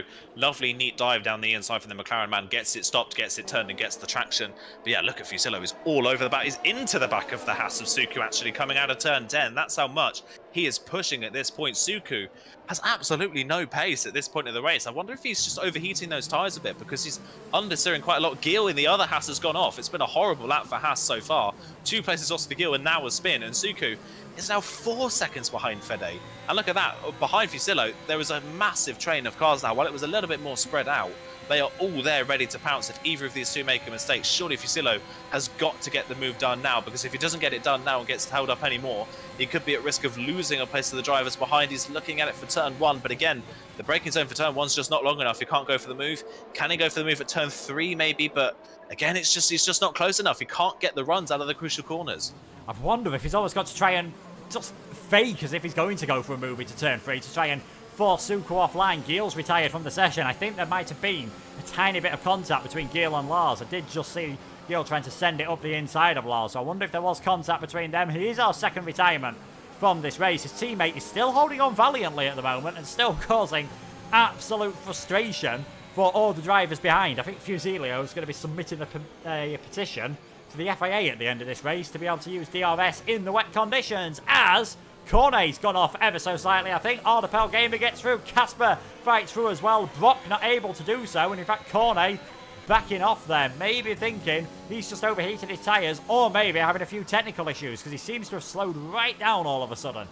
Yeah, slowed right down. Has he maybe hit the back of someone in the braking zone and slightly damaged that front wing out of sight? We don't know. There's nothing too visible on our ends, but yeah, he is really struggling. He's well off the pace. That doesn't look like Cornet at full speed. You can see he's backing off and letting Wouters and Lars through as well. So clearly some sort of problem then for Cornet. He's going to have to come into the pit lane. We'll see if it's a front wing change or a technical issue, like you say. Fede now, interestingly, with the fastest lap of the race, and all of a sudden, he's right within a second of Matthew Older. A good couple of laps for Fede now, no threat from behind, and he's caught these leading runners. So again, that just proves, while Max is still leading this race, he's not the fastest man on the track, and anybody that can get past Suku can still close in on these leading pair, because they are all still fairly close to one another, and Fede's closing quite quickly. Yes, it's just getting past Suku is proving to be quite a difficult thing, and this time Fusilio not even looking near to the back of the Haas car, so are we not too far away, maybe, from some of these drivers thinking about coming into the pits, just trying to pull off a bit of an undercut. Maybe it might be worth it for Fusilio thinking, right, if we are going to have to pit in this race, I might as well do it now, as I think Daniel's gone for a spin coming out of the final corner. He'll be very lucky if he's avoided the wall there. He is heading into the pits. Can't quite see a front wing from that angle, but that might just be the camera angle, and he does retire from the session. So our third retirement in the pits this race, and that is Daniel out of the session. Cornet's back out on track on a fresh set of, and it will be the full wet tyres. He's back out, so hopefully he's been able to get things working once again. Had been a okay start to the race from him, but in the lead, when almost a third of the way through, it is Max Visel leading. Isbra second, Dadirko third, Matthew Alder fourth, Fede almost onto the back now of his lead train. Yeah, there as well. He's put himself back into play, which is great to see, and his move on Suku really, really crucial. It's good for him that he got that move done, because it's put him right in play of a potential shot at the victory here as well. Of course, we're not even halfway through this race yet, and we're still waiting to see if anybody's going to make a tactical pit stop rather than a forced pit stop, as some of the leaders having to get out of the way of Daniel's car coming back out on the track. That's not ideal for them at all. Fede's just got away with it, but Danerka and Matthew Alder really having to go offline midway through turn 2 and 3, and that's just held them up a little bit. It's not cost them too much, but not really ideal for them. It maybe put them off just a little bit, and there's now a little bit of a gap between Isma and Danerka at this point in the race. Just keep an eye on Fusillo as well. I wonder if Fusillo is now pushing so hard behind that Haas that he's now starting to struggle with his tyres because he's had to back off the last few laps and he's not been really anywhere near the back of the Haas. Yeah, he had that one occasion, like you said, Aidan, where he got close to having a pass. Sort of went for the outside at turn number 5, where I think there was plenty of room just to try one on the inside. But then again, in these conditions, that is easier said than done. Matthew Alder a lot faster then through that part of the circuit, coming through 11 and 12, and Daneco was ahead. Can he now take advantage from the fact that Daneco will only be getting a bit of a distant tow, and he's really starting to get that Aston Martin under a lot of pressure here. Daneco is doing a brilliant job leading the challengers, of course, over on the PlayStation platform. He's just on 3rd place at the moment, but he's coming under some serious pressure from Matthew Alder on this occasion. Red Bull in the slipstream, 0.4 of a second though. I think it's just a tiny bit too far behind in these conditions. A lot of people saying, we've got Mark Alimonda, of course, former top tier. Oh, Daneco's gone. Oh, that was just a bit of a lag, I think, unfortunately, on my end. It looked almost then as though Daneco had gone straight on at turn number 1. He hasn't. Matthew Alder is still right on the back of him. Now, can he think about getting this line done through turn number 4? Again, it's that 4th turn. They just can't quite stay close enough to the car in front. No, it doesn't seem to work, does it? Amazingly, Daneco can get just as good a run as Matthew Alder by taking a tighter line through turn 4. That seems to be working for him at least, and that's keeping him ahead at the moment. Yeah, they're doing a great job of keeping the car through turn 4. Suku had a big snap of oversteer coming out of turn 4, but still Fusillo was not close enough to have a go down the inside of 5. So, yeah, turn 4 at the moment is the crucial point for these drivers, and while Suku and Daneco may be struggling on raw speed to the people around them, they got the traction where they need it, so they're not under masses of immediate threat at the moment. They're kind of just sitting pretty at the moment in 3rd and 6th, waiting maybe for the drivers behind to either make a dive bomb move or maybe waiting for them to make a mistake. It's, yeah, just kind of sit and wait and see at the moment, really, for Matthew Alder and Fusillo. Just can't work their way forwards now. Fusillo was doing such a good job, and now he can't go anywhere. So, yeah, a little bit stuck, and all these drivers behind Fusillo as well must be just urging him to try and get a move on, because they likewise are equally as stuck as well. Yeah, I don't think if we are going to get pit stops, and I reckon we will. I've very rarely seen drivers do the no-stop strategy. I think I've seen it at Silverstone, where tyre wear is not as bad, and there was a couple of safety cars in that race. It was similar conditions to this. Yes, you're right, Jess. Max Visel is Paxi, and he's doing a brilliant job at the moment, leading this race. He was about a second ahead at one point, but now Isma is really just starting to turn the screw, trying to put him under pressure. Where we're mainly seeing the overtakes is on one of the heaviest braking zones on the track, down into turn number 5. Isma just trying that little bit of a fake, but I think Max, he's been around so long, he's seen that done in real life many times to him. He's not going to fall for it on this occasion. Brock still all over the back of Casper as well. Casper now dropping back from the back of Benjamin. Casper thinking, well, Brock thinking about where he can get this move done. Casper being sent slightly offline there. It's just all going to be about the traction. This is going to be a bit tight.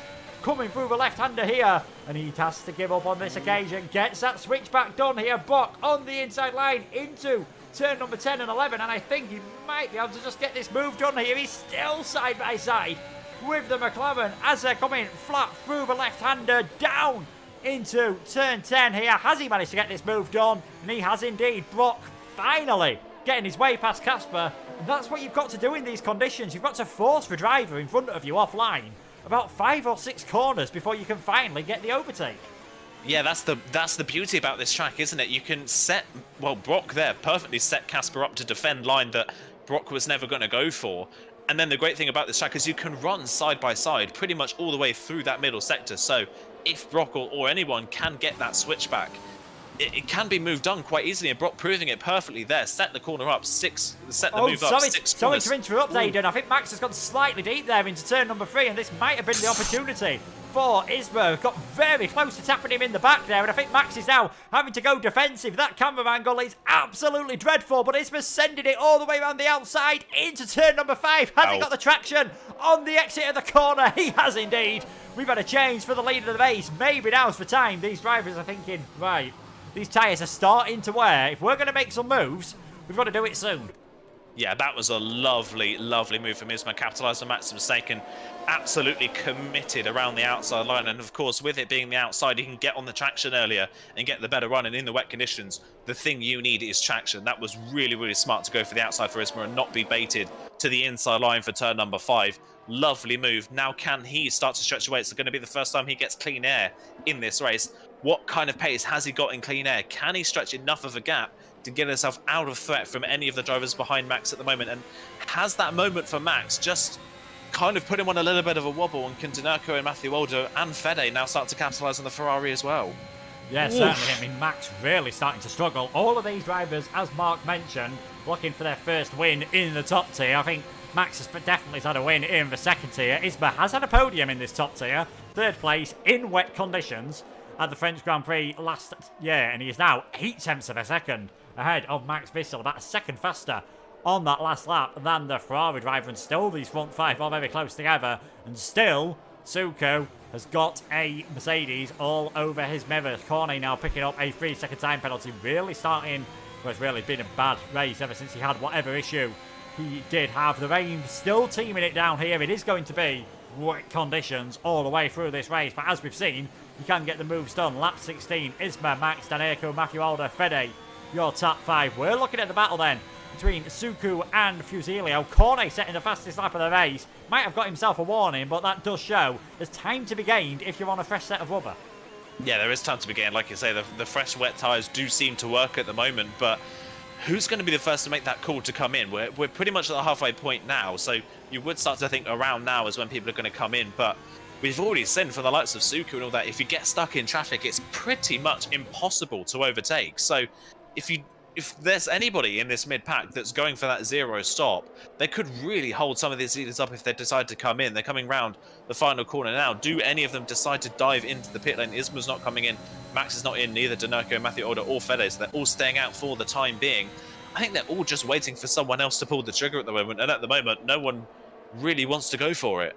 Yeah, I think they don't want to be the only one to do it. And then you're going to find yourself in trouble trying to get through all of this traffic, because we've seen, even with quite a severe pace differential, I'd imagine, between Fusilio and Soko, and I'm sorry to keep picking on the Polish driver, but he does seem to be holding the pack up at the moment. But Fusilio isn't really getting close to passing him. Suku, we've only seen go slightly defensive once in the entire race. He's getting it right out of turn number 3 and 4, where you need the traction, because that's where we're seeing all the moves start to happen, either into turn 5, as Isma did on Max Visel, or starting it into turn 5, as Brock did when he forced Casper to just go ever so slightly defensive. And you can see now that Brock has got ahead of Casper. He's almost onto the back of Ardapel Gamer ahead of him and has pulled out 1.4 seconds on the McLaren driver. I think if we are going to see anyone pit, it might be someone just sort of in this midfield group that's been stuck in the same traffic for the same amount of time and just hasn't got a lot to lose, but could have a lot to gain later on in this race. Yeah, I'm looking to someone like Ardapol maybe to be the one to come in, because of course his teammate right at the front of the field in the battle for the win, he could be almost a little bit of a test subject maybe for his teammate, just to see what the pace is on a fresh set of wet compound tyres, whether it's worth coming in. He's not in the points at the moment, and at the moment it's not looking like he's going to get in the points as it stands unless someone makes a mistake. So he may as well try something different. Just sitting here and waiting for something to happen is just kind of a lonely race, and it's not really ever going to come to you. So I'm looking to someone like Ardapol or Brock to come in. Brock's got great pace in clean air, so if he did put a fresh set of wet compound tyres on, he's going to come out in masses of clean air, and he could be miles faster than the rest of the grid in clean air. So yeah, looking to someone like him to maybe go for the move. Yeah, his teammate looks as though he was trying to think about lining a move on Daneco there, but just went a bit too wide and wasn't able to get the traction he needed into turn number 4, so has to stay behind for now, still in that 4th position. We'll just see what's happening further back down the field. There's still a battle here. Lars trying to close into the back of Philip Walters. He has pulled away from Eagle, who has started to get up a few penalties. We'll get these penalties on the screen for you once more. You can see 3 seconds for everyone apart from Eagle, who is on 12 seconds. So if we do get any safety cars or anything, which we said is unlikely around here, there's not too many walls for you to find even in these conditions, Eagle would really find himself in a lot of trouble. They've done a remarkably good job, though, I must say, with the track warnings at this moment in time, because in the top 13, it's only Asacombe, as you can see there, with a 3-second penalty. But with how close things are, that would currently drop him down into, I think that'd be 11th place. Yeah, drop him outside the points at the moment. That's the problem with him being, that whole crew kind of being stuck behind Suku at the moment, is that he can't find a way through, and it's going to cost him later on in the race, unless, of course, something happens. Isma now a 28-1 That's a lovely lap time for Mismer at the front of the field on 18 lap-old wet tyres to set the fastest lap of the race, and has broken that second margin now back to Max. Is that going to be a bit more of a confidence booster now for Isma that he's had that good lap? They're all starting to burn their ERS a bit at the front of the field as well, if you've noticed. The top two especially are starting to burn their ERS, maybe pushing a little bit more. Denurko has more in hand, so does Matthew Older, but Fede in 5th place easily has the most of the top 5 at the moment in ERS usage. So if they do start to struggle towards the end, it's only going to come, the top 2 are only going to go backwards, surely, with the lack of ERS that they have. And if they're pushing this hard now, surely their tyres are going to get worse as the race goes on, as Max at the moment seems to just be starting to drop the pace that he had at the start. He was strong at the start, but now is just starting to fall back ever so slightly.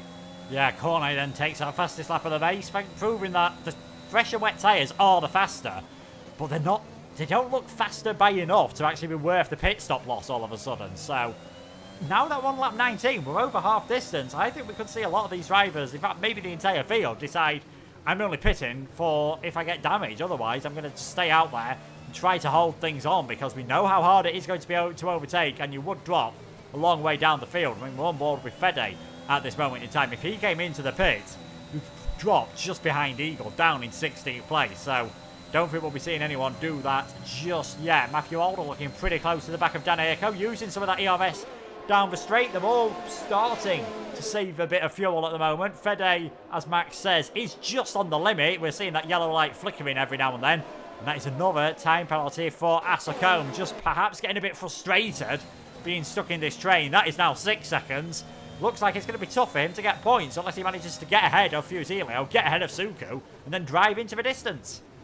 Yeah, it's already so far that's proven to be difficult, isn't it? I think he's kind of relying on maybe a lot of these people not being able to make it to the end on those wet compound tyres. Of course, we could end up getting to around lap 30 and all of a sudden everybody's within puncture territory, just nursing it to the end. That's maybe where he's hoping he can gain some time. But if I was him, maybe with the penalties he's got, he's not finishing in the points. Maybe he should be the one to come in and try those fresh wets. But surely now, like you say, they've left it too late. There's only 13 and a half laps to go in this race. That's not enough time to make up the pit lane loss that you do have here, which is around 24 seconds or so. It's a long pit lane here and a fast pit straight that they're passing you on. So yeah, it's maybe a little bit too late for anybody to go for it. So everyone's now just going to try and hold on to the end. Matthew Older, though, basically pushing Denurko through this final sector. He's, again, starting to up the pace a little bit more. Yeah, just starting to up that pace. Maybe just going a bit too deep into turn number 14, which has a slower run through turn number 15 there. But he's still on the back close. He's about 3/10 of a second behind. But we've not seen, I think apart from earlier on where we saw Fusilio get past Asocombe, we've not seen anyone make a move into turn 1. It wouldn't surprise me if that was just ever so slightly orchestrated. And Matthew Older does have to stay behind for now. Gap at the front of the field though, 1.4 seconds. Isma, he's just building it up. Maybe just saved his tyres a tiny bit. And he is now starting to pull away on this occasion. 1.2 seconds, that gap. He's got just staying comfortable, staying ahead of the Ferrari, as long as he's now not taking too much out of these tyres. And you think as we start to come into the final phase of this race, we're nearly in to the final third. Surely soon we're going to see one of the drivers go for it. Yeah, surely. You've got to think about it now, haven't you? You can't leave it too late, because we've already seen the opportunities don't come that often here. You've got to force the opportunities in these wet conditions. So they've got to get it done now and get inside the driver in front, get inside their head and try and force a mistake out of them. You can't, like you do in the dry off, and you can't wait until the last couple of laps of the race and use DRS to help you breeze past. That's just not going to work here. So Matthew Older, if he wants to get on that podium, is going to have to force Denurko into a mistake now and capitalise. He can't wait for it. Same for Fusilio as well, who has now been stuck behind this house for, well, the best part of 15 laps, you've got to say. He's been stuck behind Suku and just still can't find a way through. He's now over 8 seconds behind Fede, who was racing on track not that long ago. So yeah, it's just still stuck. No one can make a move. Max now, interestingly, fastest lap of the race. So he seems to be back in the groove a little bit. Has dropped Denurko a bit on that lap, but what he is doing is running perilously close to running out of ERS down the straights now. Yeah, he looks like he's close to running out of ERS. What could be helping Suku here? He had 100% ERS coming through that middle sector. He's not close to running out whatsoever. And with you really needing to get good runs on the straights here, as he has a bit of a slide coming through turn number 2. Maybe just pushing a tiny bit too hard at that part of the track. Thankfully for him, Fusilio was not close enough to getting a move done. Battle for the final points position then. Ardapel Gamer versus Jensen, who's just dropping a tiny bit back from Fabi on this occasion. And Ardapel, another driver, struggling with that ERS, of course, as Asacombe has a 6-second penalty. That will mean that these two will both end up in the points, and it is another fastest lap of the race for Cornet, who I think would desperately... I think he'd love for there to be a safety car at some point, just in time to maybe hassle the lead cars so they couldn't get a free pit stop, because maybe, just maybe, on those fresher tyres, he would then be able to do something. Otherwise, looks like it's going to be a lonely old afternoon for the Dutchman down in 17th. Yeah, lonely old race at the moment, isn't it? Fair play on him, though, for continuing on. Of course, the race isn't over until it's over. He's just praying now for that safety car, like you say, but... yeah, it's been a bit of a lonely old race for him at the moment. Not been the race that he would have wanted, unfortunately. So, yeah, just hoping and praying for something to fall his way in these latter stages of this race. Fede was interestingly quite close to the back of Matthew Alder in that middle sector on that lap. Lost a little bit in the final part, but Fede now maybe starting to up the pace a little bit in 5th as well. Can he think about a move maybe on Matthew Alder? We've seen in the chat as well, Mark putting in a very good point that Fede, he's only had 1 points finish in this top tier in the 7th place in Austria last season. Our 5th place in the first round of season 30, that's a great improvement. That's a really good start to the season for him. That's a real confidence booster. So at the moment, that's a really, really big improvement for him. Yeah, certainly. And I believe that might have been as a reserve driver as well, not a full-time driver. So this would be his first points finish as a full-time driver, and it'd be well deserved. Was able to get ahead of Suku and just like work his way ahead. Now 9 seconds ahead of the Haas car. It just feels a bit like deja vu with 10 and a bit laps remaining here. Suku still got Fusilio all over the back of him, and the Mercedes, apart from that one half look round the outside of turn number 5, hasn't really seemed close to getting ahead. What is happening, though, is they're just both ever so slightly dropping Asacombe. That gap's now 1.4 seconds. Maybe this might give a chance for Fabi to get the move done, or maybe even, now that Fusilio hasn't got Asacombe right behind him, maybe the Mercedes driver can take a few more risks.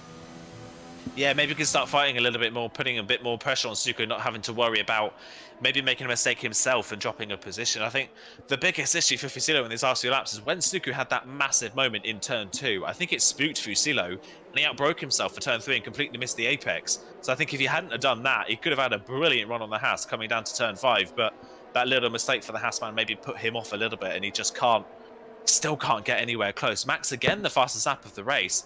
He keeps coming and going at the moment, does Max, doesn't he? That one mistake's cost him big time, but he's one lap really, really struggling, and Danerco's all over him. In the next lap, he's dropped Danerco by over a second. So I don't think he really knows how he feels about these wet conditions at the moment. Still on board with Fusillo, so late on the brakes at turn 3. Just nothing he can do about it. But now Ardapel with a time penalty, and what that does is that puts Brock now in that final points position with Asacombe and Ardapel's penalty. That puts Brock in a net 10th. Yeah, maybe this late, really late on the brakes for Fusilio, just compromising his exit on the corners, and that's probably a bit more important, as we saw from the move Brock did earlier on. Cornet and Max just swapping fastest laps at the moment. I imagine that's Cornet's main form of entertainment, just seeing what he can do through this middle sector. The Mercedes right on the back of the Haas car, but just has to stay behind for now. Nothing he can do. You can't overtake from here. You can just try and force the drivers offline, like we saw with Brock and Casper earlier. That was as far as the Alfa Romeo driver got. 9 laps to go at the end of this one. Back to the front of the field. It is Isma in the lead. Did that move. About 10 laps to go now on Max Visel. Max is second. Danerco in third, where he has been all race. Matthew Alder 4th. Fede 5th. And then that train in the midfield. Cornet picks himself up a time penalty. As things are looking at the moment, unless Max really starts to put up a bit of pace, the only thing that you can see costing Isma is if he does pick up a penalty. Yeah, a penalty seems to be the only thing stopping him at the moment, doesn't it? Or a mistake similar to what Max has done. Wow, interestingly, Ardapel's coming into the pits now. I'm sure that's going to be a fresh set of wet compound tyres for the Red Bull man, but if he was going to try that strategy, that's far too late, isn't it? Oh, is that a set of Inters? It's a set of Inters, wow. Okay, so he's gone for something completely different. This doesn't look like intermediate conditions at all. So he's gone outside of the box. I think that penalty costing him big time. He wasn't going to finish in the points now with that penalty, so he's trying something at least, but it's a little bit of a day late and a dollar short. Yeah, it is. I mean, it's definitely worth a risk, and I feel like this could be an entertaining lap to watch, maybe, from Benjamin here as he heads through the first few corners. Going to be very tricky indeed on these wet tyres as Lars gets past Walters there. Walters, I think, just making a slight mistake coming out of turn number 5, and that is Lars up into 13th. With that 3 seconds of penalties, though, going to be, well, nigh on impossible for him to get ahead of cars and then get that 3 seconds ahead that he needs to get himself to get himself any points here. And Benjamin not losing as much time as I was expecting on these intermediates. They're not quicker than Eagle up ahead, that's for sure, but not losing too much time. And I wonder if this was just a bit of a trial for his teammate to see how things are, just in case the intermediates were faster. Yeah, just in case they did all of a sudden have some sort of major advantage that Matthew Alder could maybe benefit from. But like you say, they're not slower as such, but they're not miles faster. So it's just not worth anybody following Ardapau in for a set of intermediate tyres at this point in the race. So yeah, it's worth a shot at least, worth a try. Something could have played into his hands. The safety car could have come out and he could have been on the right tyres at the right time. But at the moment, that doesn't seem like it's happening, and they don't seem like the right tyres, really.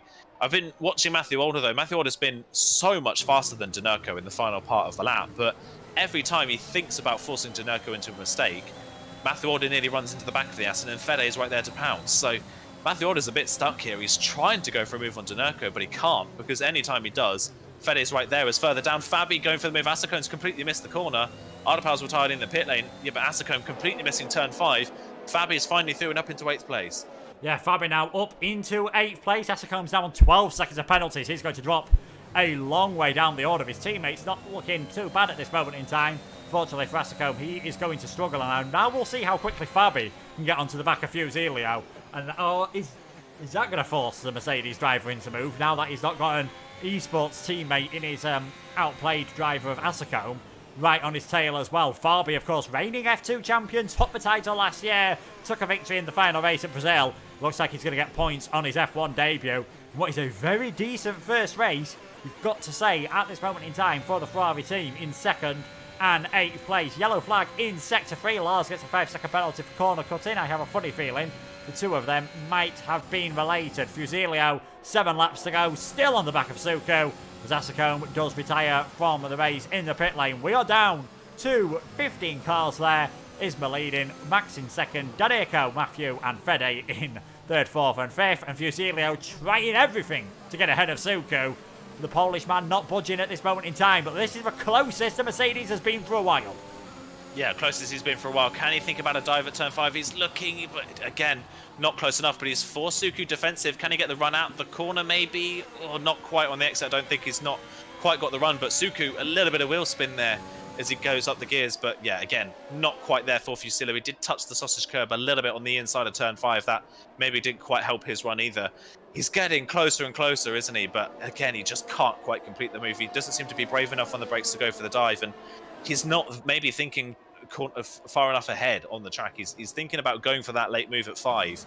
He maybe needs to think about that move at turn 3. He just needs to maybe force Suku to go deep into turn 3, and then he can get the move done. At the moment, he's not really putting that kind of pressure on Suku. He's just hoping that Suku makes a mistake and that he can capitalise. Yeah, in these wet conditions, it really is a bit of a game of chess that you've got to play. You've got to be thinking 5-6 corners ahead. Eagle, he's been thinking too much about going off track. He has just got ahead of Lars, though. He's up into 13th, but 24 seconds of penalties. Not that far away, unfortunately, from getting himself disqualified, which would be a bit of a bad way to start your first race. And it's been a very tricky first race for him as the only full PSGL debutant in the field, I believe. 6 laps to go. Isma leading by a second. He's getting some support from some of his FER drivers, one of which, Andrea, said this is a typical Dadeco race. Nothing really happening from him. I think that's right. He has been 3rd the entire race at this moment in time. Has been in pressure from all of that, but it's just soaked it up and hasn't really looked in any real difficulties. No, he's played it really smart, hasn't he? He's not pushing too hard. He's not pushing up against the back of Max. He's not burning out his ERS, and he's likewise, because he's not doing that, he's in a good rhythm and he's not making mistakes, so he's not under any immediate threat for Matthew Alder behind. So yeah, doing what he needs to do. It's of course the first race of the season. He doesn't want to do anything silly now, start pushing and go for a move on Max and throw it away, or start defending too hard for Matthew Alder, because there's plenty of races to go and any points you can get now will be helpful. So yeah, there's a reason why he's really, really strong in other leagues and in the challenges as well. It's because he's consistent and he's really smart when it comes to racing, and proving it again here tonight.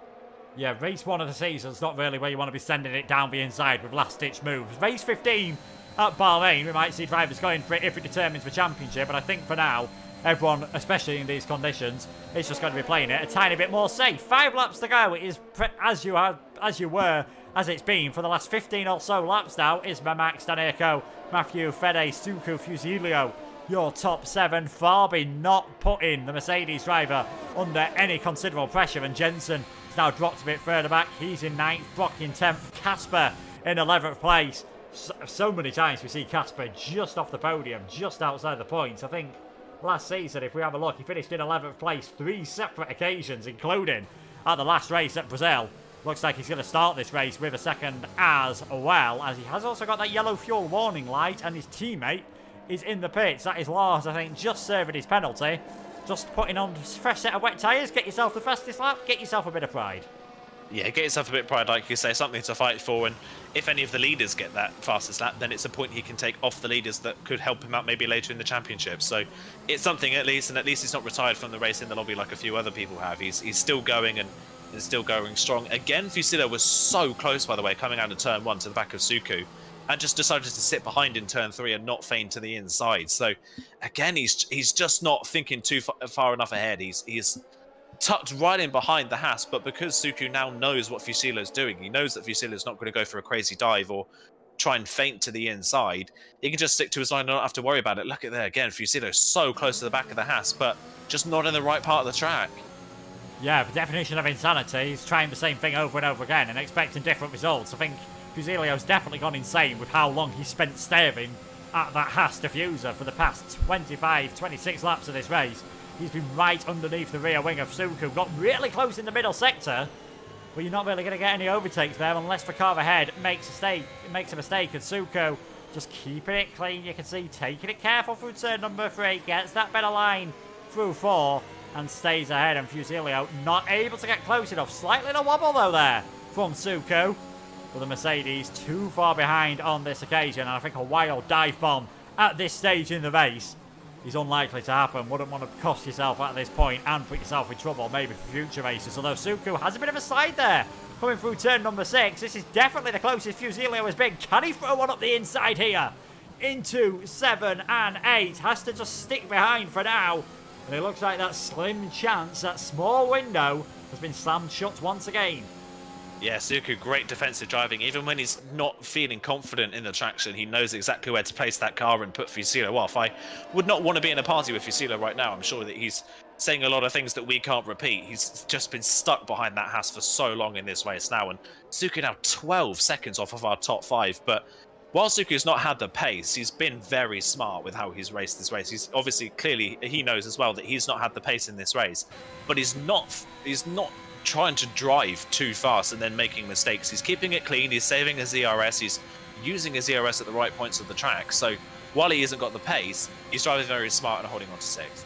Yeah, it's definitely not overdriving the car, which is very easy to do when you just see the gap building up and up to the cars ahead of you, as we would expect though. Very intelligent drivers here. Eagle's up to 27 seconds. I think one more penalty in the final 3 laps of this race, and Eagle will unfortunately be getting disqualified on his debut as Cornet picks up another one as well. We're looking at Matthew Alder, finished 4th here last season.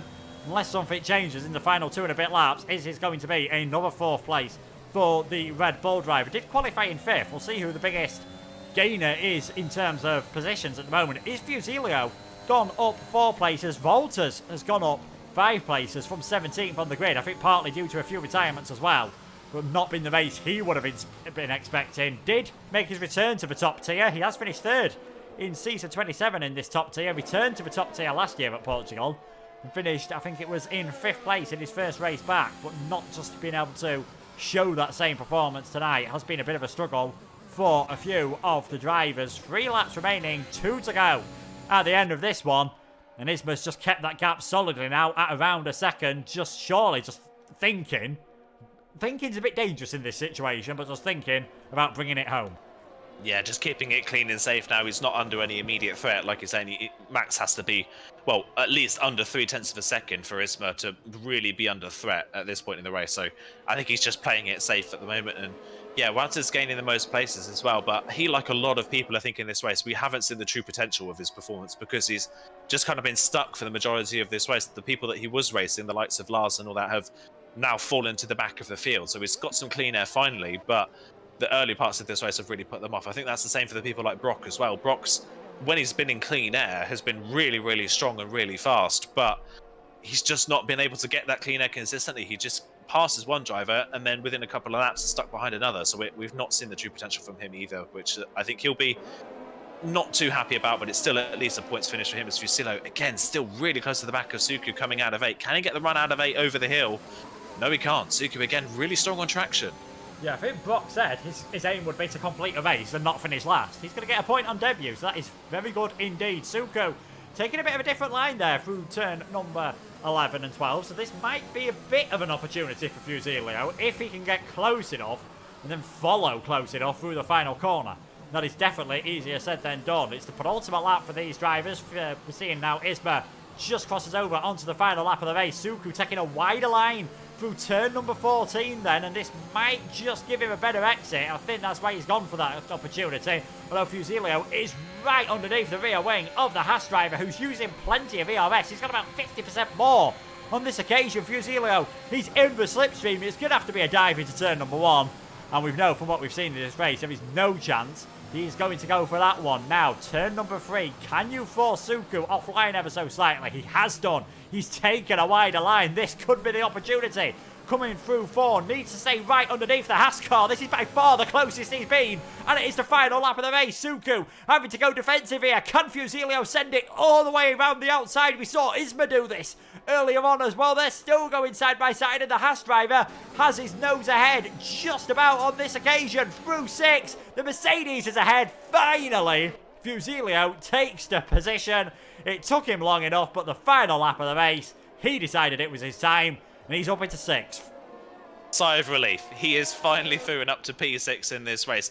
Like you say, took him long enough, but he's got the move done at least, and that's a few more points in the bag for him. Yeah, a few more points in the bag for him, but it looks like it's going to be the sweet 16 points to start the season for Isma. He's going to be the prince here in Portugal. The Williams driver heads towards the line. It is a first ever PSGL win for Isma. Max Visel in 2nd, Danirko 3rd, Matthew Alder takes 4th, Fede with a career best finish of 5th position. Fusillo gets himself up into that 6th on the final lap. Who knows, that could be a crucial overtake when it comes to the end of the season. Suku holds on to take 7th place. Farby, Jensen and Brock are the final points finishers. Casper just missing out. Walters in 12th. Eagle, Cornet and Lars will be the final drivers to bring it home. But the winner of round 1 of the season, it is Isma. Yeah, brilliant performance from Isma. Like you say, last season his only podium was in the wet conditions. Have we found the wet merchant? It looks like we may have done so. That is a brilliant performance from Isma. Of course, 2nd on the grid, capitalised when Max made the mistake and held it clean at the front of the field as well. Really, really smart drive from Isma. Great performance and great way to start off the championship for him.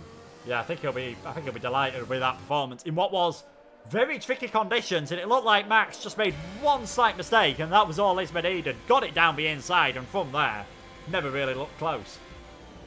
Yeah, never really looked close. Like you say, it was never really going to happen, was it? Apart from that, and again, the drivers further down, Danirko, great solid performance to the 3rd position as well from him. Like we said in the chat earlier on, really, really controlled drive from him, no mistakes, kept it on the podium as well, kept Matthew Alder behind. So, yeah, brilliant job from all of our top 3. Yeah, definitely. You can see that Isma claiming that victory then.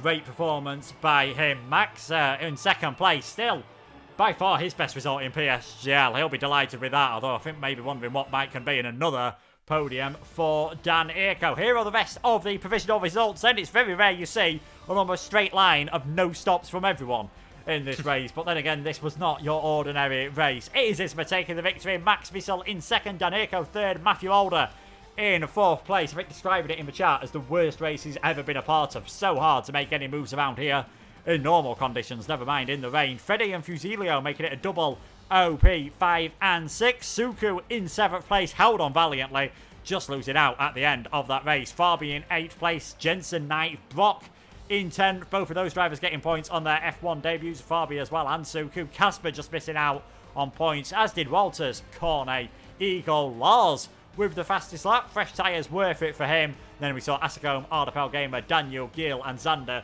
retire in the pits, and I think Matthew Alder summed it up right then. Not the most action that was happening in the end, just with it being such heavy rain, we were never really going to see any strategy choices. And we know it's not the easiest to overtake in Formula 1 at the best of times. And tonight's weather conditions definitely weren't the best of times. No, it just didn't really play out for the drivers, did it? I think we mentioned it before the race started that the drivers wouldn't have wanted it, but what we maybe needed in that race was some sort of weather change for it to go to intermediates. That really would have spiced things up. But yeah, full wets all the way through. Just didn't really quite work out for these drivers. Difficult to make overtakes. Some people could do it. The likes of Fusilo and all that could make some moves, but at the front of the field, they're all so close to one another, and they're all so good at this point at getting the cars to the end of the race without making any mistakes that it was pretty much impossible for them to do anything. Yeah, I think, like we said, it's definitely what we came to expect of drivers of this quality. I think a few of those further down the field, I mean, we'll talk about, I think, a sigh of relief. I think we could almost hear it from here, from Fusilio at the end of the race. Finally got ahead of Suku, but me must have just watched those front five driving off to the distance, thinking what could have been.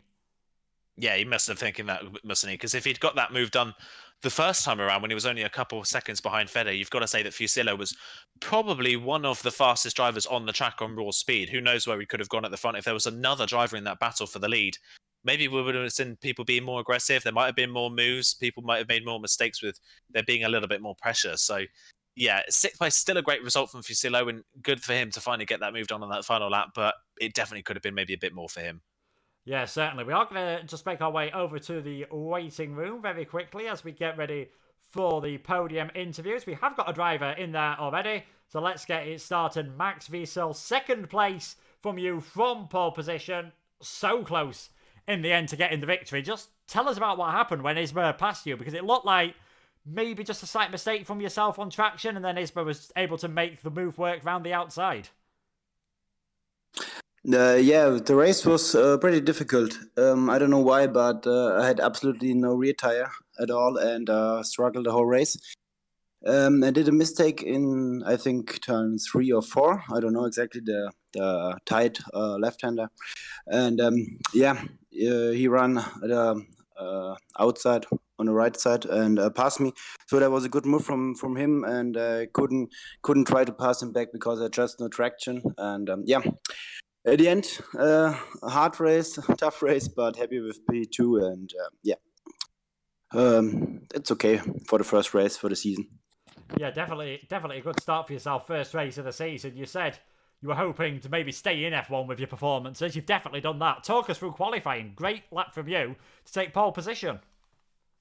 Yeah, the lap, I was a bit surprised. The first one, I totally broke it up in the last sector. So I don't know what I've done there. Lost over 8 tenths, I think. And the last one was good. A mid-point 5 is more or less the time what I could do in every practice. The best was a high 0.2. Normally without pressure 3 or 4, so a 0.5 was more than I expect, and happy about the pole. Also a really good lap for sure. Yeah, definitely a good lap from yourself. Aiden, do you have any questions for Max? I guess it's looking forward maybe to the rest of the season. Of course, it's a long season, and like you said, it's a great first way to start off the season with a 2nd place finish. I guess now, what are your new goals after this first race? Of course, you wanted to stay in F1. That looks like it's definitely happening. What's your goal now, kind of for the rest of the season? To stay in F1 was maybe a bit like a joke. So the main goal is stay in the top 5. I think should be possible. We will see. Portugal was one of my favorite tracks, and we will see what we can do on the next one. So, but I'm pretty confident, especially with Silverstone. It's one of my best tracks, and I think more or less pace like today should be possible, and maybe a win, and then we will see. Hopefully, we stay in F1, or better say, we will stay in F1, and we will see what you can do in the next years. Brilliant stuff. Yeah, brilliant stuff from yourself, Max. I'll let you head off now and celebrate your podium. Thank you. And now we'll go with the man who did take that race victory from him about a third of the way through that race. It is Isma. You could not have asked for a better return to PSGL than that. Yeah, thanks a lot. First of all, GG's to Max and Danirko for the podium. Yeah, first race since a lot. When I left PSGL, first win here in PSGL, I'm speechless. I'm so happy. So I just wanna have a party with my friends now, because yeah, I turned a new winner here in PSF1. So I'm extremely happy. I just want to have this level for the next races, and yeah, let's see how it goes. Yeah, definitely. I think first time we've had a new winner in the top tier since I think maybe Benjamin, and I think part way through last season. So definitely a great job from yourself. How difficult was it following another car in those conditions? Because we know it's not the easiest circuit to overtake on when there is DRS. Obviously, with no DRS, like Max said, it was only when he made a slight mistake that he got a chance. Just how tough was it to keep the focus and keep the concentration in those conditions?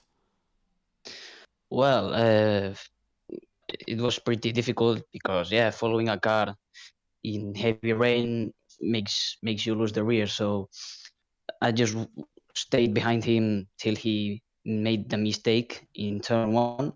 So then we battled, and into turn five, I think I got the outside, so I could get traction better than him. So yeah, just stayed behind him till he made the mistake and overtook him. Yes, certainly. Aidan, do you have any questions for our race winner? I think looking back now, that it seems like you're starting to maybe gain the reputation as one of the strongest in the wet conditions at the moment. Of course, picking up a podium last season in the wet as well. So I guess from your side of things, looking forward as well to the rest of the season, of course, wet races play into your favour. In the dry, do you think you could have maybe pulled out the same kind of performance? Was this a track in the dry you think you could have won at as well, or was it maybe did the wet weather maybe play into your favour? I don't know, because it changed a lot. So maybe in the dry, the dirt tier would be terrible as well. But I don't know. I just stayed behind him a long time. So on the dry or on the wet, it's not the same. But yeah, a bit the same. So I don't know. Yeah, difficult to tell, isn't it? And then I guess looking forward to the next race then at Silverstone. Is Silverstone a track that you like, or is it somewhere that you think you maybe struggle? Yeah, Silverstone, I like it a lot. I did the world record in the last game, so let's see how it goes in this game next week. Yeah, fingers crossed, and congratulations on your win. Thanks. Yeah, congratulations to Isma on your first win of the season. We'll now go over to the man who started in third, finished in third, and I think spent the entire of that race in third position. It is Dan Irko. Nice little podium from yourself. You were under quite a bit of pressure at some point, were close to the cars in front, but apart from that, like a lot of these drivers in this race, not too much happened for you. Can you hear me? We can hear you. Okay. Yeah, a bit of a boring race. 23 laps on the full wet, no pit stops, and Matthew putting pressure like crazy. It was a bit of a stress one also because of the pressure from the car behind, but not that much to talk about. I wanted to have fun, but in full wet conditions it's a bit difficult. But the important is to have fun, and I put a good result in this race, so I'm happy with it. Yeah, certainly. Another good result. I think it's similar to what we asked Isma. Just how difficult is it to keep the concentration up in that race? Because you knew, I imagine as soon as you knew the conditions, it was probably going to be a zero stop, and there probably wasn't going to be too much overtaking. Yeah, really too difficult to overtake. I don't know how Wisma got the overtake on Max, but it was really fast. I think the top five were in 2/10 of a second for in race pace. We gave 14 seconds to the guy in sixth position, so a good race for the top five. I managed to get that podium, and it's my second podium after Monza last year. So yeah, I'm happy. I'm confident in this season. Also focus on challengers, and we will see. Yeah, definitely. You've had a great start here and a fantastic start in challengers as well. Aidan, any questions? I guess maybe for the second half of the race, of course, you mentioned it was quite difficult to overtake. I guess was your plan really in the second half of that race to maybe have a run at Max and try and get second, or was it all about trying to keep Matthew Older behind? I think Matthew was faster than me, and Max. I don't think if it was faster than Isma, but it was really fast, and the point was just to defend from him as I couldn't get past Max. I was never really that near of his car, so yeah, just defend from Matthew. Yeah, and I guess I've asked everybody now, so I may as well ask you, how are you feeling about Silverstone? Is it a track that you enjoy? Yes, it's a bit of an easy track also. There are some straight and not that much corners, so it's not a difficult track, but I think there will be like 20 people in 5/10 maybe. So Yeah, it will be difficult also for the qualifying. Yeah, hopefully similar to how it was today. And congratulations on your first podium of the season as well in the round one, and fingers crossed for the rest of the season it goes well for you too. Thank you. Yeah, certainly. Thank you to Dan Aiko for joining us for the interview, and for Isma and Max as well. That's pretty much it then for what was a bit of a marathon stream then in the end. Got there eventually. Isma taking the first win of the season. He said Portugal was his favourite track, and he proved to be right. Great victory from him. Very tricky conditions. I think everyone will be hoping that Silverstone stays dry. Yeah, fingers crossed. I think definitely they'll be hoping for that. I think another wet race maybe might take a little bit of the life out of some of these drivers. That was definitely a long one, even with the delays we had from qualifying as well. So yeah, they'll definitely be hoping for a dry race, and a dry race at Silverstone always brings up as a surprise. And yeah, like Danurko mentioned, Silverstone's a track where everybody's going to be very, very close. So we could come to Silverstone with a completely different outcome. Yeah, certainly. Thankfully for you guys, you don't have to wait until next Monday for your fix of PSGL action. PC Top Tier on Wednesday, of course, with Ginger Andy and Dan Field. That'll be from 7 p.m. There's the lower PC tiers as well on the Thursday, as well as lower PlayStation tiers Thursday, Sunday, top tiers on Monday. Myself and Aidan bringing you the action from Silverstone next week at 8 p.m. Isma takes his first win in the top tier after what was a bit of a tough race for everyone given the conditions. Will we see him make it 2 in a row at Silverstone, or will we get our second victor of the season? Thanks to Aidan for joining me in the commentary box. Thank you so much everyone for watching, and goodbye.